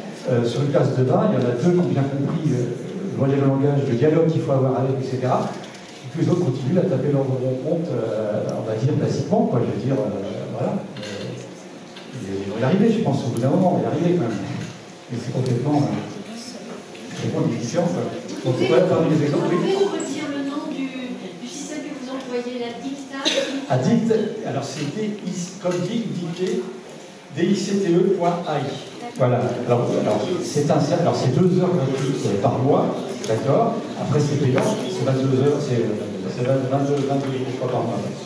Alors de toute façon, les modèles de langage, le mieux c'est quand même, si vous pouvez payer, c'est mieux, parce que moi j'ai ChatGPT, à 1 €, c'est quand même beaucoup mieux que la version gratuite. Il faire beaucoup plus de choses, ça réussit moins. Vous parliez de fake news tout à l'heure. Oui, c'est pas les fake news avec la vente, il réussit, comme on dit, au départ. De temps en temps, il va vous trouver des choses. Ouais. Pourquoi l'IA consomme de l'eau? Oui. Alors, pour refroidir, en fait, ce qu'on appelle des serveurs, il y a des serveurs qui sont installés sur les points de la planète. Je ne sais pas si dans la région il y en a, je ne sais pas si quelqu'un est au courant. Et donc, ça chauffe énormément. D'abord, ça consomme l'électricité. Il faut refroidir les serveurs. Donc, ça consomme énormément d'eau. Il y a eu un projet Microsoft devait s'installer en Arizona. Et ils n'ont pas pu y aller. Ils ont abandonné le projet parce qu'il n'y a pas assez d'eau. Ça pose un gros problème. Ça, c'est clair. Je n'ai plus jamais des chiffres parce que maintenant, vous pouvez arriver, à l'occasion, je vous donnerai le site, vous arrivez à calculer votre propre consommation d'eau et d'électricité en fonction des comptes que vous avez mis depuis tant d'années. Depuis, je ne sais pas, depuis 2 ans, vous êtes sur ChatGPT du Perplexity ou Copilot, vous pouvez regarder si vous avez consommé l'équivalent de 3 côtes de porc ou 4 billets d'avion. Bref, hein, c'est un peu dans tout style. Ouais. Mais les SMS aussi consomment. Comment? Les SMS. Ah, les SMS, tout ce qui est lié de toute façon au réseau numérique, en fait, hein, les réseaux sociaux, les vidéos, tout ce qui est lié, bon, ça consomme énormément. Et on n'a pas pensé à ça, en fait. Hein. Ce que je vous propose, je vais vous montrer des exemples, on va dire plutôt maintenant. Il y a des questions là, par rapport à ce qu'on a vu sur la consommation. Je voulais vous montrer ça parce que je trouvais ça plutôt sympa. Autre exemple plutôt. Alors tiens, voilà, je vais prendre un exemple de ce qu'on utilise, de recherche de mots utilisés dans les rédactions. Voilà le type de mots qu'on a reçu. C'est dans différentes rédactions de France et de Navarre d'ailleurs. J'ai un problème à vous soumettre. Donc voilà, on a reçu ça. On a un collègue qui doit aller chaque jour sur les pages de communiqués de presse d'une 60aine de compagnies différentes pour voir si un nouveau communiqué a été publié. Bien entendu, ces pages sont très structurées, etc. Différemment, on cherche à programmer un agent qui pourrait faire le travail de veille et nous prévenir s'il voit un nouveau communiqué sur la page afin qu'on aille le chercher. Est-ce que vous avez des pistes à nous proposer? Ou on rêve en pleine science-fiction? Bien sûr que c'est possible. On aurait, dans ces cas-là, on va automatiser. Alors c'est pareil, l'automatisation, c'est-à-dire qu'on va créer un outil, comme il le dit, un agent. Alors un agent, on peut le créer avec ChatGPT+, avec la version payante. À l'occasion, si on fait des TP ensemble, on va voir comment ça marche. Qui va aller chercher directement les informations, les communiqués de presse. Il pourra même en faire un résumé. Il faut vérifier, toujours, parce que sinon, il y a des erreurs. Et ça lui permet évidemment de gagner du temps et ça peut être très chronophage de récupérer les communiqués de presse toute la journée sur le web d'entreprise. Donc, d'avoir un système qui automatise récupérer ces communiqués, évidemment, ça peut être intéressant. Mais, il y a toujours un mais. Il était très négatif, le Loire Raphaël, mais il y a toujours un mais, parce que moi, personnellement, je vous en parle, connaissance de cause, je suis contre l'automatisation. Pourquoi? J'ai fait des tests, j'ai travaillé pour un média au Portugal, Lisbonne Magazine, qui est un magazine destiné aux francophones. D'accord? Il m'avait demandé d'automatiser une newsletter qui parle d'actualité tous les jours sur Lisbonne. Je dis ok, on va monter ça, on va créer un truc. Et donc, l'outil allait sur Internet récupérer les informations concernant Lisbonne. On s'est vite rendu compte que le problème, c'est qu'il y avait des infos qui dataient de 10 ans, il y a un mois, etc. J'ai dit stop, on arrête, il n'y a aucun contrôle là-dessus, on ne peut pas faire d'actu. À la limite qu'on fasse une newsletter, je dis n'importe quoi sur lifestyle, je dis n'importe quoi, le lifestyle à Lisbonne, le bien vivre, je ne sais pas, bien manger, un truc gastronomique. Je vais faire de l'actu, c'était pas possible. Alors ça viendra peut-être, mais moi pour l'instant, j'ai mis parenthèse, parce que c'est pas contre, il faut tout le temps quelqu'un, en fait, on ne gagne pas de temps. Il faut tout le temps quelqu'un pour vérifier. Donc au final, autant faire la newsletter nous-mêmes. Ça ne sert à rien. Donc voilà, mais si qui s'intéresse à l'automatisation, on peut en parler. Alors ça, c'est intéressant, je pourrais vous en parler plus en détail. En charge du service photo, le journal Équipe, je dois effectuer régulièrement les relevés de photos de nos parutions dans le titre pour payer les photographes. D'accord? Analyser le volume des photos utilisées de leur production ou provenant des agences extérieures. J'ai lu dans les divers canaux ici que le meilleur outil était sans doute Claude. Alors Claude est un autre modèle de langage, comme Perplexity, comme ChatGPT, que l'on utilise pas mal en rédaction parce que c'est le plus performant pour l'analyse des PDF. J'avance dans la rédaction des prompts, mais je ne suis pas encore parvenu à un résultat abouti, idem avec ce cas qui est proposé. Donc en fait, c'était quelqu'un qui cherchait un système pour vérifier que dans le journal L'Équipe, par exemple, quel photographe avait publié ce jour-là, et que ça automatise, en fait, on puisse repérer les photographes qui j'arrive à comprendre, qui ont publié ce jour-là de façon à publier automatiquement. En fait. Alors c'est pareil, c'est l'automatisation. Ça, à la limite, c'est de l'administratif, c'est possible, on peut le faire. Ce que a mis en place aussi le service photo d'équipe, je suis le responsable photo au moment des Jeux Olympiques. Vous avez vu les Jeux Olympiques, la base d'images, parce que la base d'athlètes qu'il y avait, dans toutes les disciplines, le 10 mm, le rugby à 7, etc., il y a un tas d'images, donc ils ont essayé de trouver un système pour automatiser les légendes. Et donc, ils ont mis en place un outil qui a un interne au sein de l'équipe qui a automatisé chaque jour sur le site web, c'est bien sur la version papier de l'équipe, qui a automatisé donc les légendes. Il y avait une personne avant qui nous a dit cette personne est partie, ben non, elle fait autre chose, qu'est-ce qu'elle a fait? Elle était sur le terrain, elle était aux Jeux Olympiques, elle a fait son travail d'enquête, elle a interviewé des sportifs, etc. À la place, les légendes ont été faites automatiquement. Ça, c'est utile. Ça, c'est un bon exemple, par exemple. Hein? Pareil, ils avaient du mal à repérer des images de certains athlètes, on ne peut pas connaître tous les athlètes du monde entier. Donc il y avait un outil d'IA, lui, telle photo, ah c'est l'athlète roumain, machin, ou alors c'est l'athlète, le sportif du 100 mètres haies, chinois, etc. Donc ça, c'est des outils en interne. Ça, c'est eux-mêmes qui les créent en fait. C'est des outils qui n'utilisent pas forcément les outils de langage traditionnel, mais là, ça leur permet effectivement de gagner du temps. Une chose également intéressante, je prendrai une question après si vous voulez. Alors ça c'est intéressant, je suis un journaliste sénégalais qui se prépare à interviewer le ministre de l'Environnement au sujet de l'échec de la mise en œuvre de l'initiative de Grande Muraille Verte au Sénégal. Il est connu pour ne pas répondre aux questions, rejeter la faute sur les journalistes et refuser toute responsabilité. Je vais vous poser des questions. Pouvez-vous jouer le rôle du ministre, observer comment je mène l'interview et me donner des conseils pour améliorer les compétences d'intervieweur? Et ça, oui, c'est possible. On peut arriver avec l'IA, grâce à l'IA, le modèle de langage, le ChatGPT ou autre, d'ailleurs, à poser des questions pour contourner, pour que le ministre puisse répondre. Et ça, c'est intéressant. En tout cas, cet exemple était intéressant. Et enfin, je travaille pour un journal, et je souhaite qu'à l'Est républicain, qu'à partir d'un texte soumis, tu me proposes un texte digne d'un article publiable dans un grand type de presse régionale, peux-tu te mettre dans la peau d'un journaliste professionnel et me transmettre ta version corrigée? Vous voyez, c'est des comptes assez longs. Alors, l'Est républicain, effectivement, ils ont mis en place au service qu'on appelle les secrétaires de rédaction, ils avaient un souci. Vous savez, les correspondants de presse, je ne sais pas s'il y a des correspondants de presse ici. Il y en a qui écrivent très très bien, il y a des gens très très doués. Puis il y a quand même beaucoup de gens qui, malheureusement, n'écrivent pas très très bien. Donc les secrétaires de rédaction sont obligés à chaque fois de relire, de corriger, de changer les phrases, etc. Donc ils ont demandé c'est eux qui ont demandé à moi. Pour une fois, le secrétaire de rédaction a demandé à la direction, on aimerait bien avoir un outil qui soit mis en place de façon à ça nous corrige les papiers et qu'on gagne du temps, qu'on fasse autre chose. Alors ils ont fait des tests, ils ont fait des tests à Nancy, ils ont fait des tests à Limoges. Ça n'a pas toujours été évident, comme toujours, comme les outils d'IA, parce que des fois il a fallu relire même ce que l'IA avait corrigé, parce que l'IA même faisait des fautes. Donc, et à ce jour-là, au moment où je vous parle, ça a été plus ou moins suspendu. Ils travaillent sur un autre outil pour améliorer les choses. En tout cas, il y a une volonté d'aller dans ce sens, et je sais qu'à la dépêche du midi, c'est la même chose. Pour travailler sur les papiers des correspondants. Est-ce qu'il y a d'autres questions? Oui. Dans le cadre du journal L'équipe, vous dites qu'ils ont gagné du temps. Oui. Combien de temps ont-ils passé pour confectionner leur propre? Oui, ça prend beaucoup de temps en fait aussi. En fait, je vais vous dire, on parle de productivité, d'améliorer la productivité par exemple. Pas quand journaliste en règle générale. Vous avez dû entendre, je sais, dans les entreprises, ouais, on va améliorer la productivité. Eh bien, on est aujourd'hui 21 octobre, ça fait maintenant 3 ans qu'il existe. À ce jour, au moment où je vous parle, on n'en sait rien. On n'a aucun retour des résultats s'il y a améliore vraiment la productivité. Ni d'un point de vue économique, ni au niveau de l'emploi. Est-ce que vraiment on a perdu des emplois? Alors, il y a quelques boîtes qui sont séparées, mais vous savez, les entreprises se séparent avec toujours des raisons, quelles qu'elles soient, que ce soit lié à autre chose. Mais par contre, même en rédaction, où ça fait pratiquement plus d'un an et demi, pas 2 ans que les rédactions comme la dépêche utilise des outils d'IA, est-ce que ça a amélioré la productivité scolaire? Parce que l'idée c'était de dire on va mettre davantage les journalistes sur le terrain pour aller récupérer l'information. Est-ce que c'est le cas? Au moment où je vous parle, j'en sais rien. Peut-être que dans 3 semaines ce sera différent, mais au moment où je vous parle, est-ce qu'on a gagné du temps? Des fois on ne gagne pas de temps en fait. Pas tant que ça.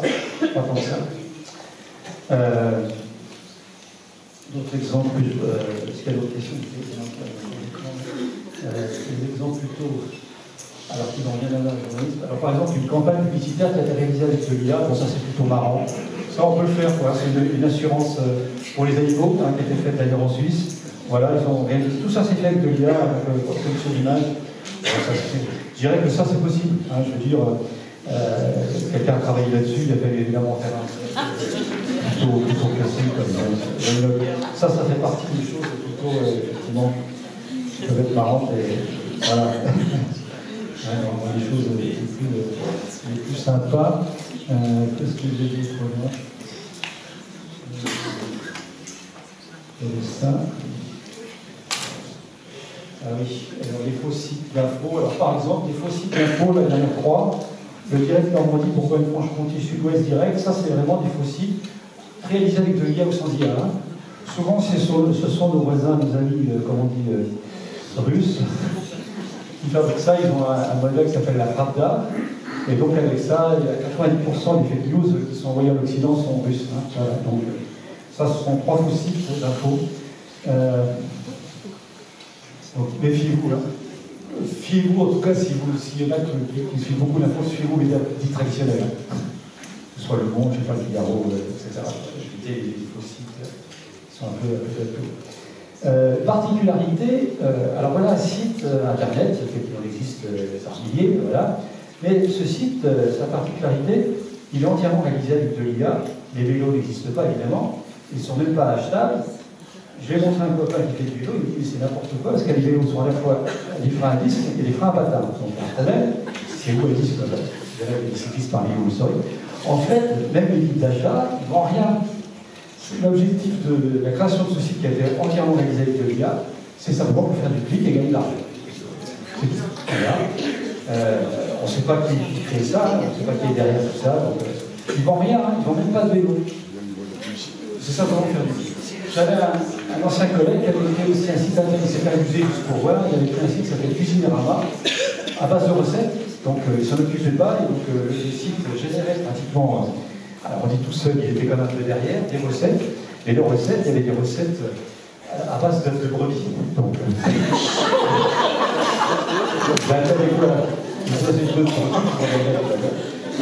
évidemment, parce qu'il y a des conneries comme ça, il y a des recettes. Mais il avait fait ça pour voir si ça marchait en termes de prix. Oui, ça, il faut faire attention, il faudra vérifier les sites. Si vous utilisez des sites, vérifiez bien que ça existe bien. Parce qu'il peut y avoir des problèmes. On a ce genre de choses, ça vous avez vu en bas, des vidéos à laquelle les fausses vidéos fabriquées, hein, ça c'est le mot pour envoyer ça, il y a deux choses sur David Bowie, qui fait un match de catch. Bon, ça c'est vraiment, c'est l'IA qui s'appelle Sora. Moi je suis contre tout ça. Ça sert à rien de voir. C'est pas marrant. Quel intérêt. Vous voulez voir jusqu'au bout?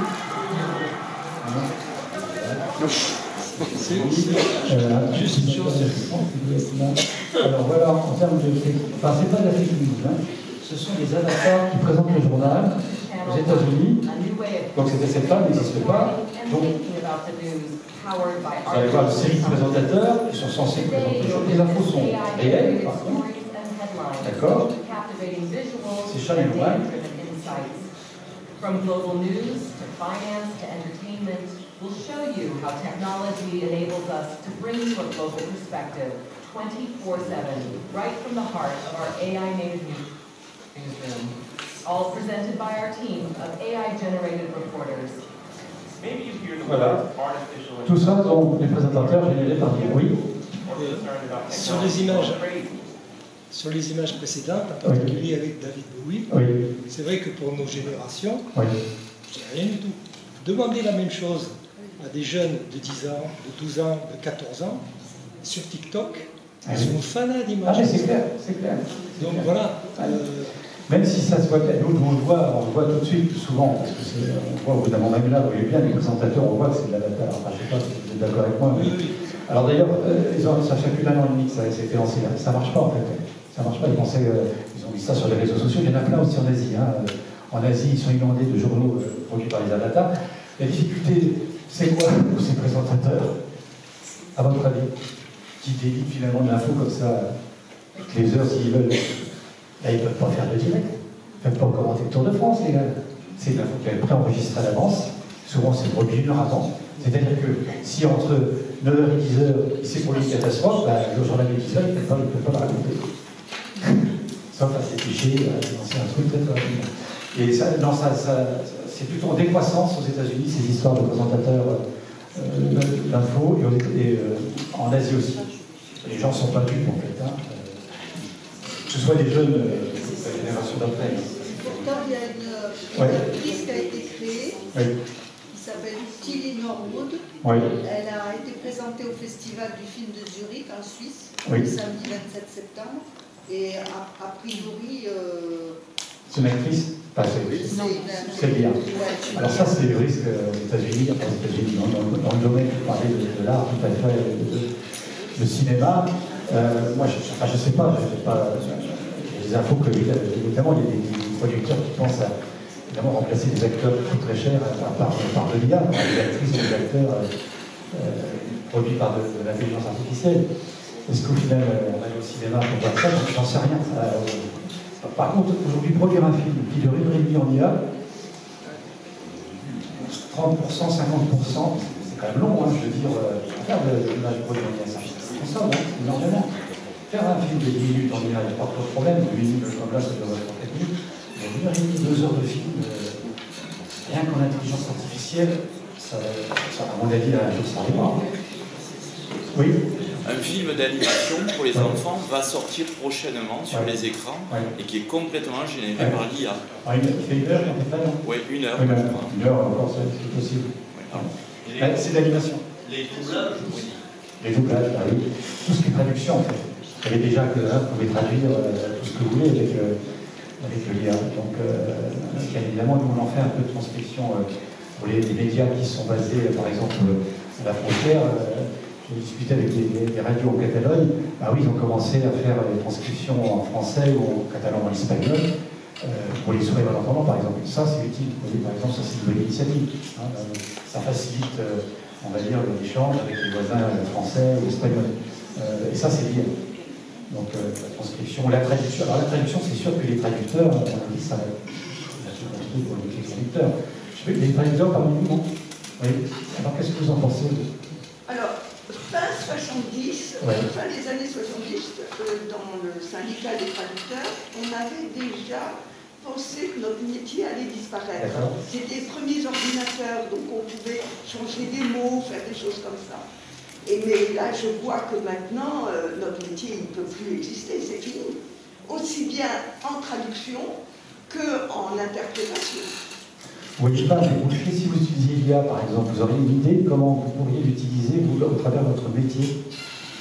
Alors, j'assiste à votre cours pour apprendre des choses concernant l'IA. Donc, je n'ai aucune idée. Aucune idée, d'accord. Je n'ai aucune idée. C'est là, si vous avez l'atelier, on regarde et qu'on réfléchisse de quelle manière on peut.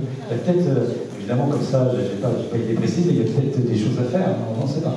Alors, je me suis rendu compte quand même que si vous avez un accent très fort, ça va pas bien se passer. Non, mais c'est clair. Il y a des mots et de toute façon, pas compris. n'oubliez pas que le ChatGPT est basé sur la langue anglaise. Quand on lui demande une traduction, alors nous, c'est ce qu'on a compris et c'est ce qu'on fait. On lui dit traduis ce texte comme si tu écrivais en français. On ne lui dit pas ce texte en français ou en japonais. On lui dit comme si tu écrivais. Parce que si on lui oublie de dire d'écrire, il doute des mots. On s'en est rendu compte avec les traductions en anglais, il doute des trucs. Quoi. Sur des gros textes à analyser, il doute des trucs. Donc on préfère que ça marche. Mon expérience, c'est que anglais-français, français-anglais, c'est au point. Dès que vous prenez une autre langue, déjà même l'allemand, ça devient très compliqué. C'est ça. Là, il faut un réviseur. Voilà.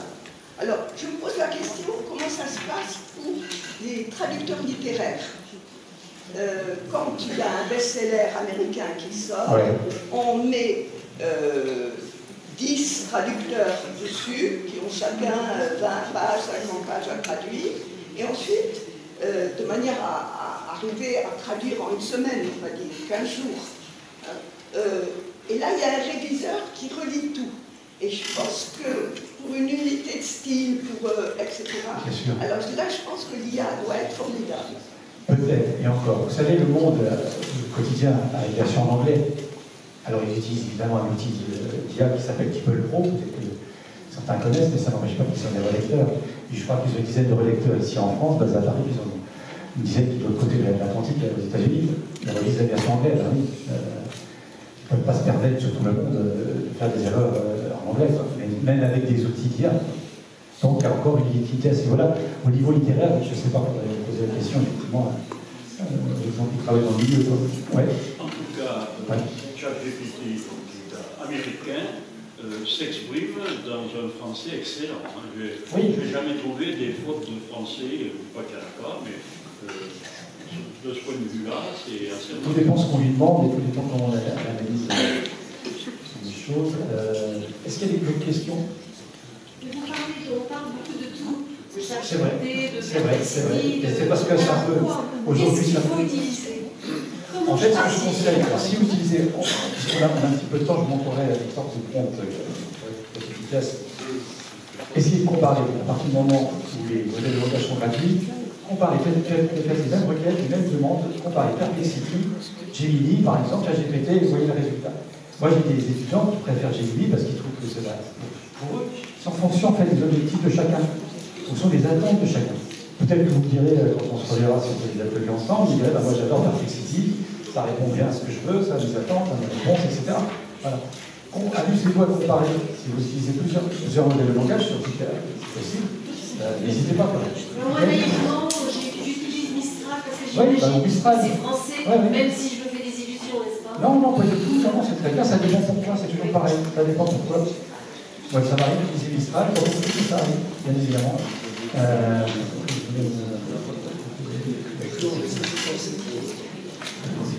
Alors, comment c'est en français?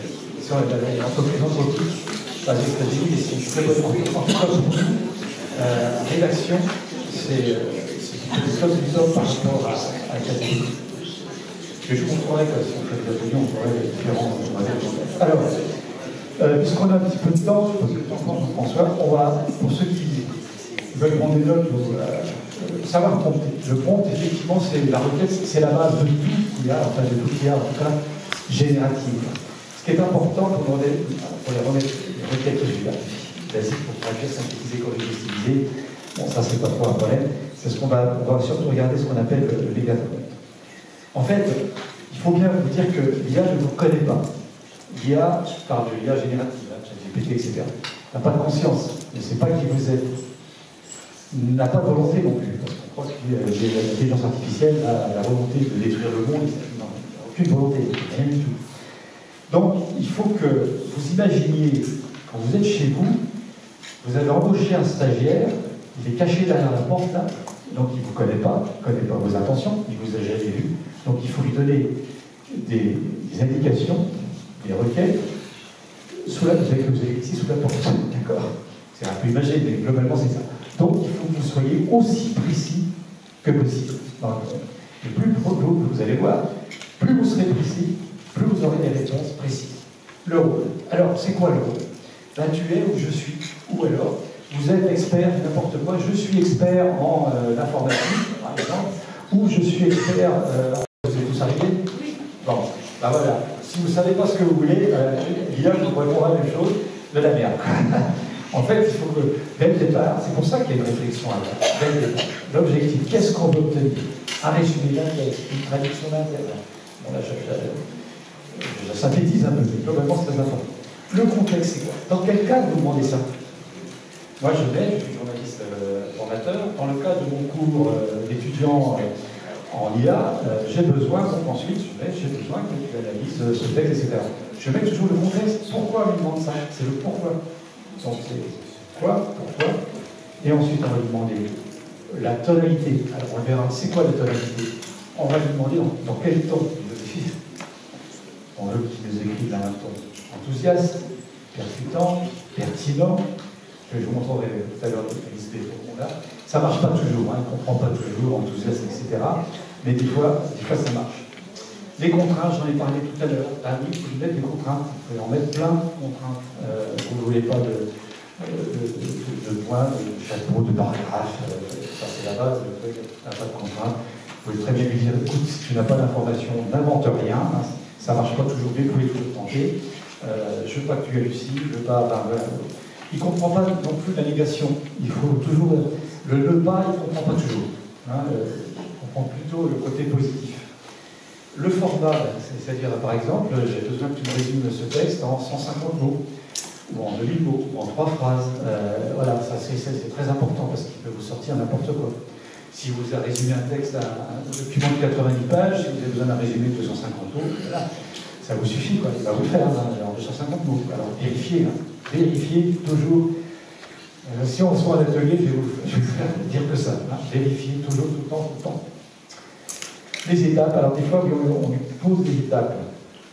La dépêche du midi, ils ont mis en place pour les correspondants, par exemple, pour les brèves, vous savez, les brèves pour annoncer les communiqués de presse, les événements sportifs, culturels, etc. Donc ils ont mis en place un outil.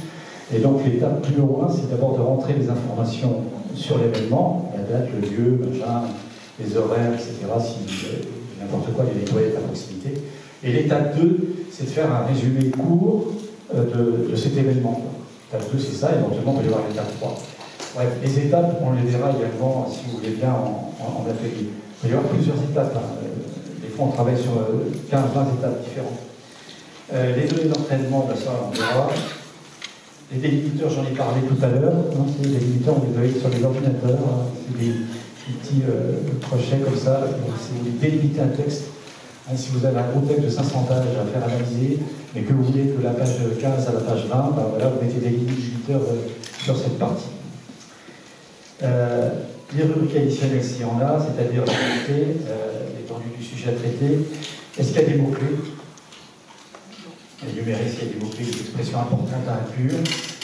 Des exemples. Alors, si vous avez des exemples, par exemple, vous voulez faire analyser un texte, pourquoi pas du Montpellier, et donc vous voulez prendre un exemple d'un ancien livre à lui, ben voilà, vous pouvez prendre une partie, vous montrer les exemples. Voilà, je veux l'analyse le même exemple que ça. Prendre un exemple, c'est toujours effectivement bien utile. La cible, ça dépend à qui on s'adresse plutôt à des cibles, évidemment, de lecteurs ou d'auditeurs, on précise la cible, tel âge, etc. La langue, si vous voulez une réponse en japonais ou en breton, si elle diffère, évidemment. Les citations, moi ça m'arrive d'analyser des communiqués de presse, il y a des citations de personnes, je lui dis, tu me sors que les citations. Il me sort, je vérifie toujours, il me sort que les citations. Les points de vue, évidemment, donc c'est ça, vous pouvez demander à Elia de prendre en compte plusieurs points de vue. Je vais lui demander, qu'est-ce que tu en penses, toi, de cette réponse que tu m'as donnée? Qu'est-ce que tu en penses, ça? Les comptes ou pas, mais ça vous permet, en fait, on verra dans les TP, on va dialoguer, en fait. C'est pas uniquement un prompt et après c'est terminé, on s'en va. Finalement, j'ai pas obtenu ce que je veux, je m'en vais avec la taille. Non, non, on dialogue, et des fois, je peux passer l'après-midi entier à dialoguer avec lui.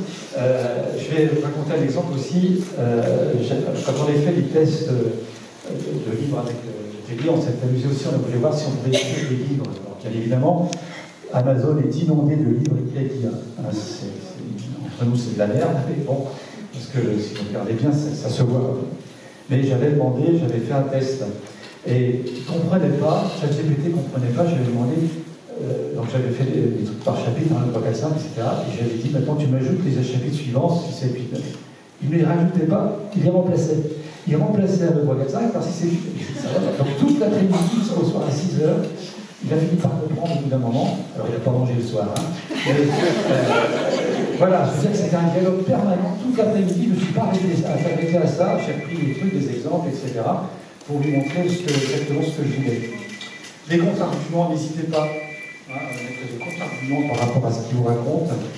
Les terminologies, si vous en avez, les termes techniques, évidemment, à utiliser ou à éviter.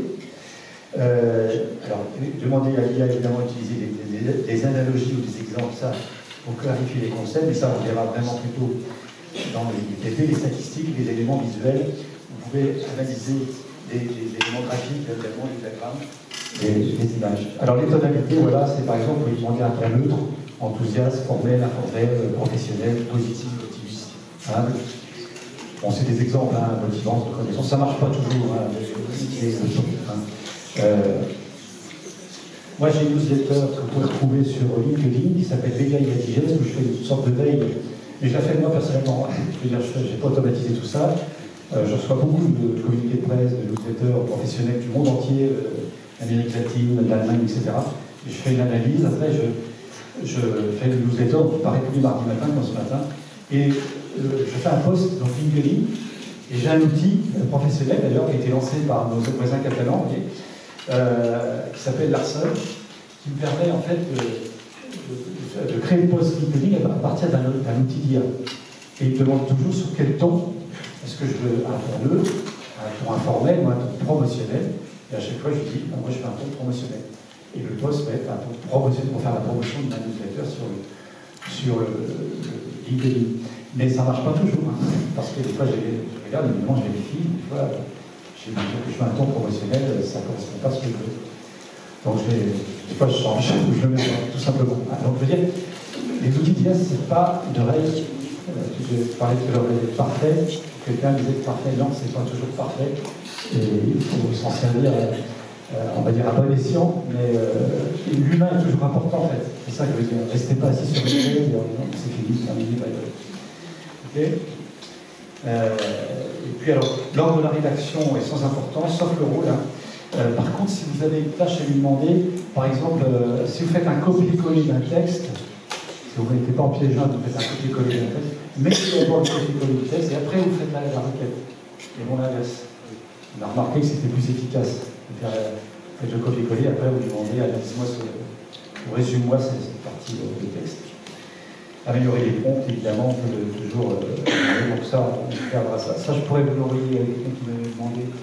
Je pourrais vous l'envoyer la rédaction des prompts. Qu'est-ce que je peux rajouter d'autre? Une petite série de questions. D'autres outils qui sont utilisés dans les médias, par exemple, je vais prendre un exemple typique. Tout le monde a entendu parler évidemment de l'affaire Jubilard. À la dépêche du midi, ils ont utilisé un outil qui s'appelle Notebook LM, qu'on regardera parce que c'est un outil gratuit. C'est quoi cet outil? En fait, ça permet de mettre beaucoup de sources à l'intérieur et de pouvoir faire des résumés. Alors, qu'est-ce qu'ils ont fait avec l'affaire Jubilard? Depuis 2020, la dépêche, ils ont récolté 700 articles sur cette affaire. Donc, ils ont réfléchi parce qu'ils voulaient faire une sorte de chronologie au moment du procès, rappeler les grandes étapes, et puis changer les angles aussi des articles, tourner vers l'aspect matériel de cette affaire, hein, les objets qui ont été mis, on va dire, par l'accusation, je crois qu'il y a une couette, le sang, une voiture, Ils voulaient retrouver tout ça. Pour ces 700 articles, il faudrait des semaines et des semaines, et un tas de gens, entre guillemets. Peut-être que nous tous, ça ne suffirait pas pour repérer tout ça. Donc ils ont utilisé cet outil, l'outil a tout résumé. Il y a quelqu'un qui s'en est occupé, évidemment. Ce qui a pris du temps, quelqu'un parlait, ça prend du temps, oui, c'est de rentrer tous les articles dans l'outil. Et 700 articles, ça a pris beaucoup de temps. C'est du PDF. Mais par contre, au niveau du travail après, ça a facilité grandement le travail, à tel point que le rédacteur en chef m'a dit quelqu'un qui ne connaissait rien du tout à l'affaire, il a travaillé avec ça. En reprenant certains articles, il a pu retourner à l'intérieur. Ils ont même récupéré un ancien numéro de téléphone de quelqu'un qui était témoin, qu'ils avaient perdu, et grâce à ça, ils l'ont trouvé. Voilà. Donc là, ils ont gagné du temps. Et en plus, ça améliore la qualité journalistique, et ça améliore l'audience auprès du public. C'est ce qu'ils recherchent. Oui. Par rapport à cet outil, moi je l'ai utilisé. Oui, et effectivement, ouais. Moi je l'ai utilisé pour de l'apprentissage. Oui, très bien. C'est vrai que c'est bluffant. Ouais. Vous avez rentré des sources à l'intérieur? J'ai rentré des sources, alors on peut rentrer du PDF, et moi ce que j'ai rentré c'est PDF et vidéo. On peut rentrer des vidéos, on peut rentrer du son aussi. Du son. Vous pouvez, vous pouvez faire du speech to text, c'est-à-dire que vous avez un enregistrement et vous le transformer en audio. Ah oui, vous pouvez le faire. Lycée de Versailles également. De l'audio en texte, évidemment, vous pouvez le faire. Vous pouvez faire aussi créer une petite vidéo. J'ai un collègue qui m'a montré ce matin, il intervient dans une école de journalisme en Bretagne. Il a testé, ils ont, avec des journalistes, ils se sont amusés à demander à ChatGPT de créer un rapport de 8 pages sur pourquoi les éditeurs quittent le bio, hein, dans ce style. Bon, c'était pas trop du côté journalistique, ils voulaient voir simplement l'utilité de l'outil. Donc, ChatGPT a produit un PDF de 8 pages, autour de ça, bon, on vérifié plus ou moins, mais c'était pas vraiment le côté journalistique, ils voulaient voir l'usage de l'outil. Et ils l'ont rentré dans le notebook, ils lui ont demandé de réaliser une petite vidéo d'animation. Et il l'a fait, avec le son et tout. Bon, je pourrais pas vous montrer parce qu'il ne l'a pas mis en piège. Mais voilà, alors, comme il me dit, à quoi ça sert? Bon. Pourquoi pas?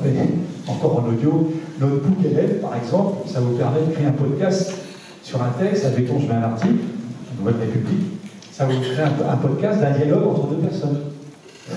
De n'importe quel article. Deux personnes vont parler, quelqu'un va poser une question, il va répondre, etc. Ah, bon, ça sert à rien. Vous avez dit que ça s'appelle comment? Ça s'appelle Notebook LM. Alors c'est gratuit, vous pouvez d'ailleurs tester LM, c'est le modèle de langage. Notebook, c'est Google qui a lancé ça. Et puis Larson, je vous en parlerai, le modèle, pas le modèle de langage, c'est un outil utilisé par nos amis voisins. Eux ont créé des outils pour les éditeurs de médias, et puis effectivement, ça permet de travailler avec ça, au moins les données restent ici, enfin rester en Europe.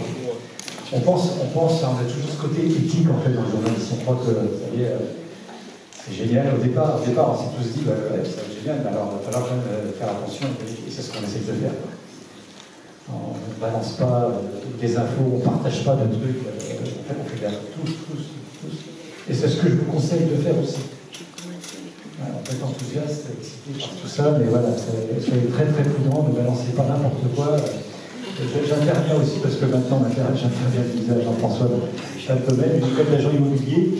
Bon, alors pour le moment, avec les outils d'IA, partager des procès-verbaux de copropriété, etc. Alors j'ai rien contre, mais c'est éviter ce genre de choses. C'est pas très grave, hein, mais je veux dire, les documents qui sont censés être confidentiels, éviter de faire travailler la machine avec ça. Il y a des noms de gens, des adresses, des emails de personnes. Voilà, c'est éviter de travailler avec ça. C'est comme finalement les réseaux sociaux, il faut vraiment se méfier. Voilà, j'ai fait un peu le tour. Est-ce qu'il y a des questions? Allez-y. Est-ce qu'on pourra suivre... Le terme de vérification, excusez-moi. Vous avez beaucoup utilisé le terme de vérification. Oui. Une personne d'état encyclopédique, vous vérifiez où? En arrivant sur Internet, vous avez le même...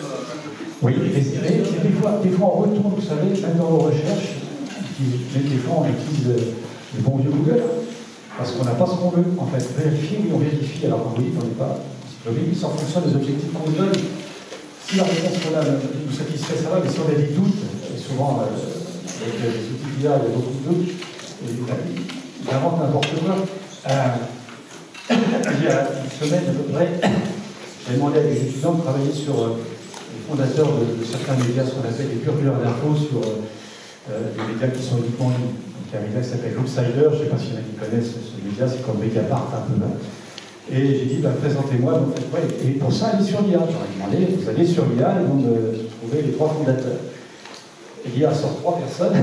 Ah je dis, c'est génial, il y en a un que je connais, en tout cas. Puis voilà, ce qui arrive, et je rentre chez moi, en rouge, je réfléchis, je dis, ça me paraît bizarre, ça fait 2 gars avec les fondateurs, ça ne me dit rien du tout. Je rentre chez moi, qu'est-ce que je fais? Je vais sur le bon vieux Google, et les 2 fondateurs que l'IA a sortis, ils ne sont pas du tout fondateurs de L'Outsider. Donc je vois mes 2 étudiants la semaine prochaine. Je vais leur dire, on a mal vérifié, on a mal fait notre boulot. On n'a pas vérifié comme il faut. Il aurait fallu aller tout simplement sur le compte de Google. Si tu as réagi, signalé qu'il avait fait une erreur, je te remercie bien sûr, et il va le corriger immédiatement. On peut lui demander évidemment de corriger, on lui précise, évidemment on leur précise, ce ne sont pas les bonnes personnes. Trouve-moi les bonnes personnes, les fondateurs, et des fois elles se trompent encore, on va chercher autre chose, et au bout d'un moment ça suffit, donc on va sur Google, et puis on va sur le site en question, et on trouve la réponse.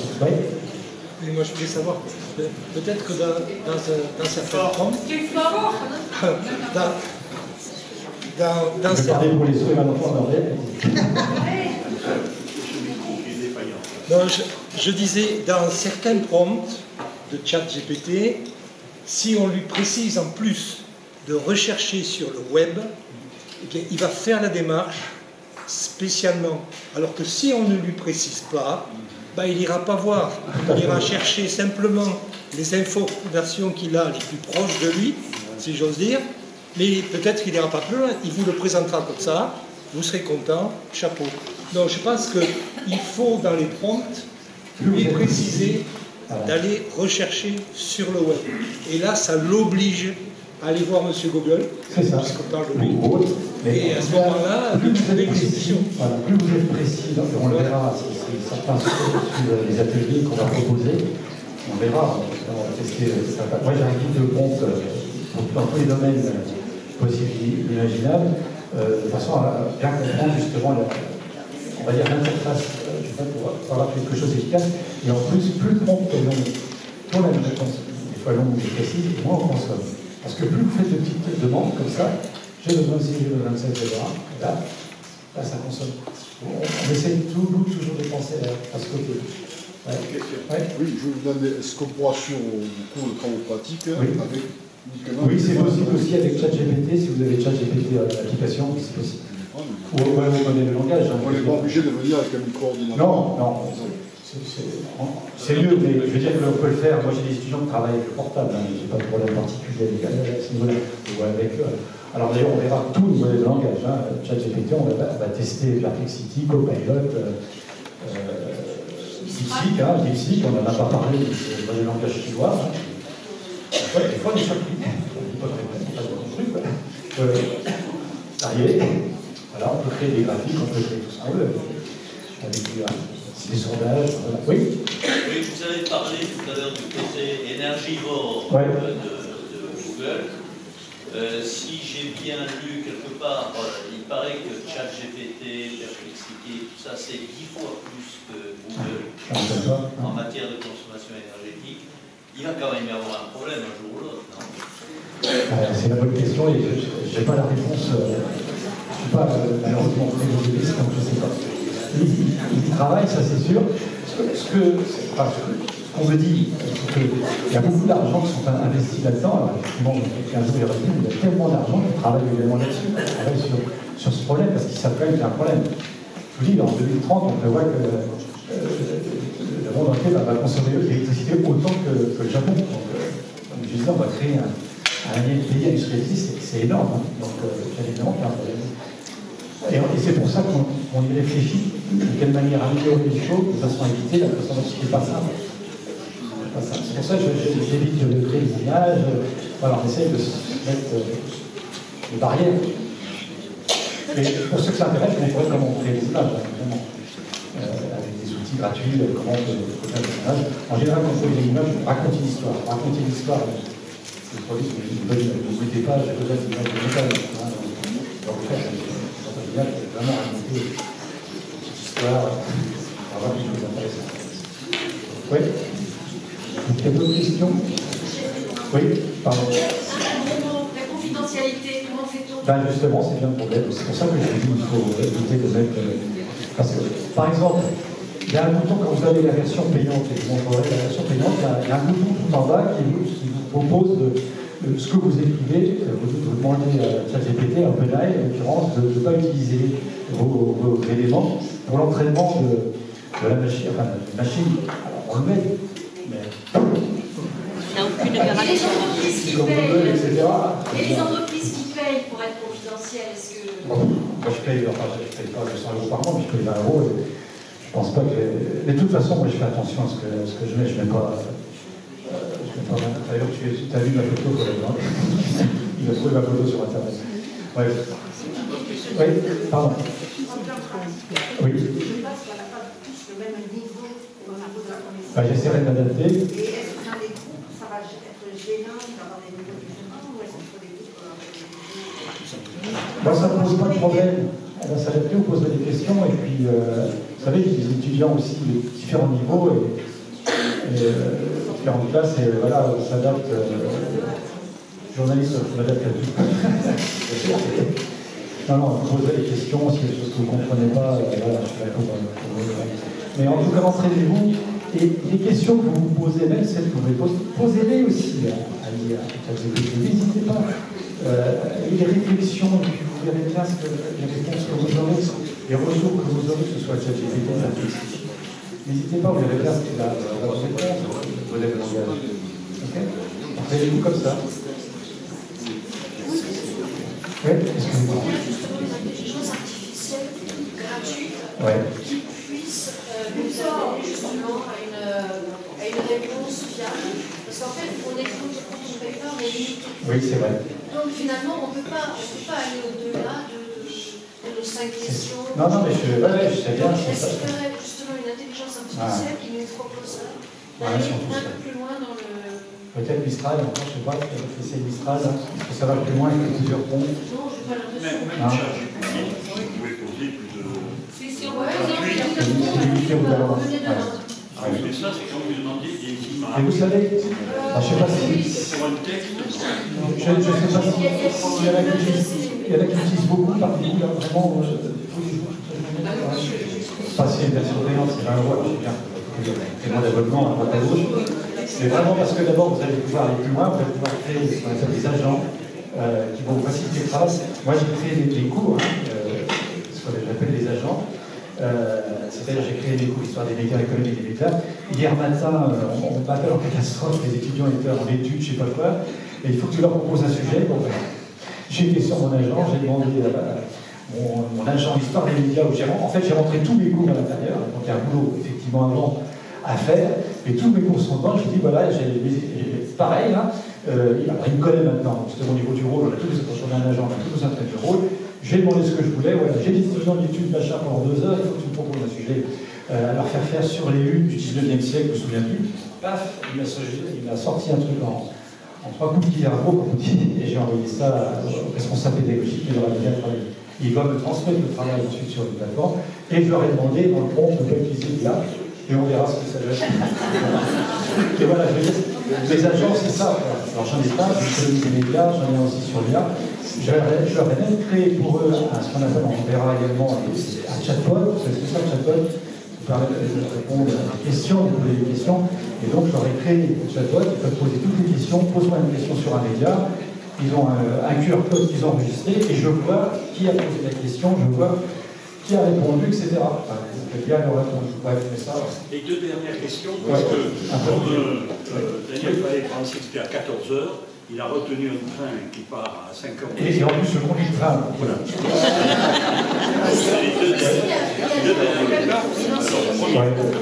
Est-ce que je peux faire un point? Oui, non, mais je vais les envoyer. Non, mais parce que vous avez des gros élèves, si justement on a un problème de confidentialité, est-ce que moi je peux taper, je vais aller chercher les cours de monsieur... Daniel Fallet, vous ne les verrez pas, vous ne les trouvez pas. Sur ChatGPT? Non, vous ne pouvez pas les trouver. Parce qu'il faut accès à mon agent. Donc, vous n'avez pas accès à mon agent. Vous pouvez poser une question à mon agent. Que j'ai. Je pose une question sur un média, ou sur des médias, et vous ne pouvez pas avoir accès à l'intérieur. Voilà. Mais c'est vous. Oui, je prends bien. C'est bon? En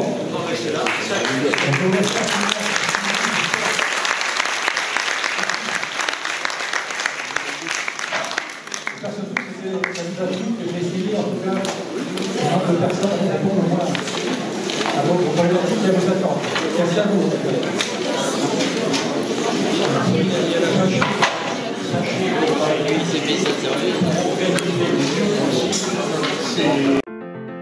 Si cette vidéo vous a plu, vous pouvez nous rejoindre à l'Université du temps libre de Tarbes et de Bigorre à l'adresse utl-tb.info. Vous pouvez aussi nous encourager en cliquant sur le pouce vers le haut. Les commentaires de soutien sont également les bienvenus. Et n'oubliez pas, si ce n'est déjà fait, de vous abonner. Merci et à bientôt.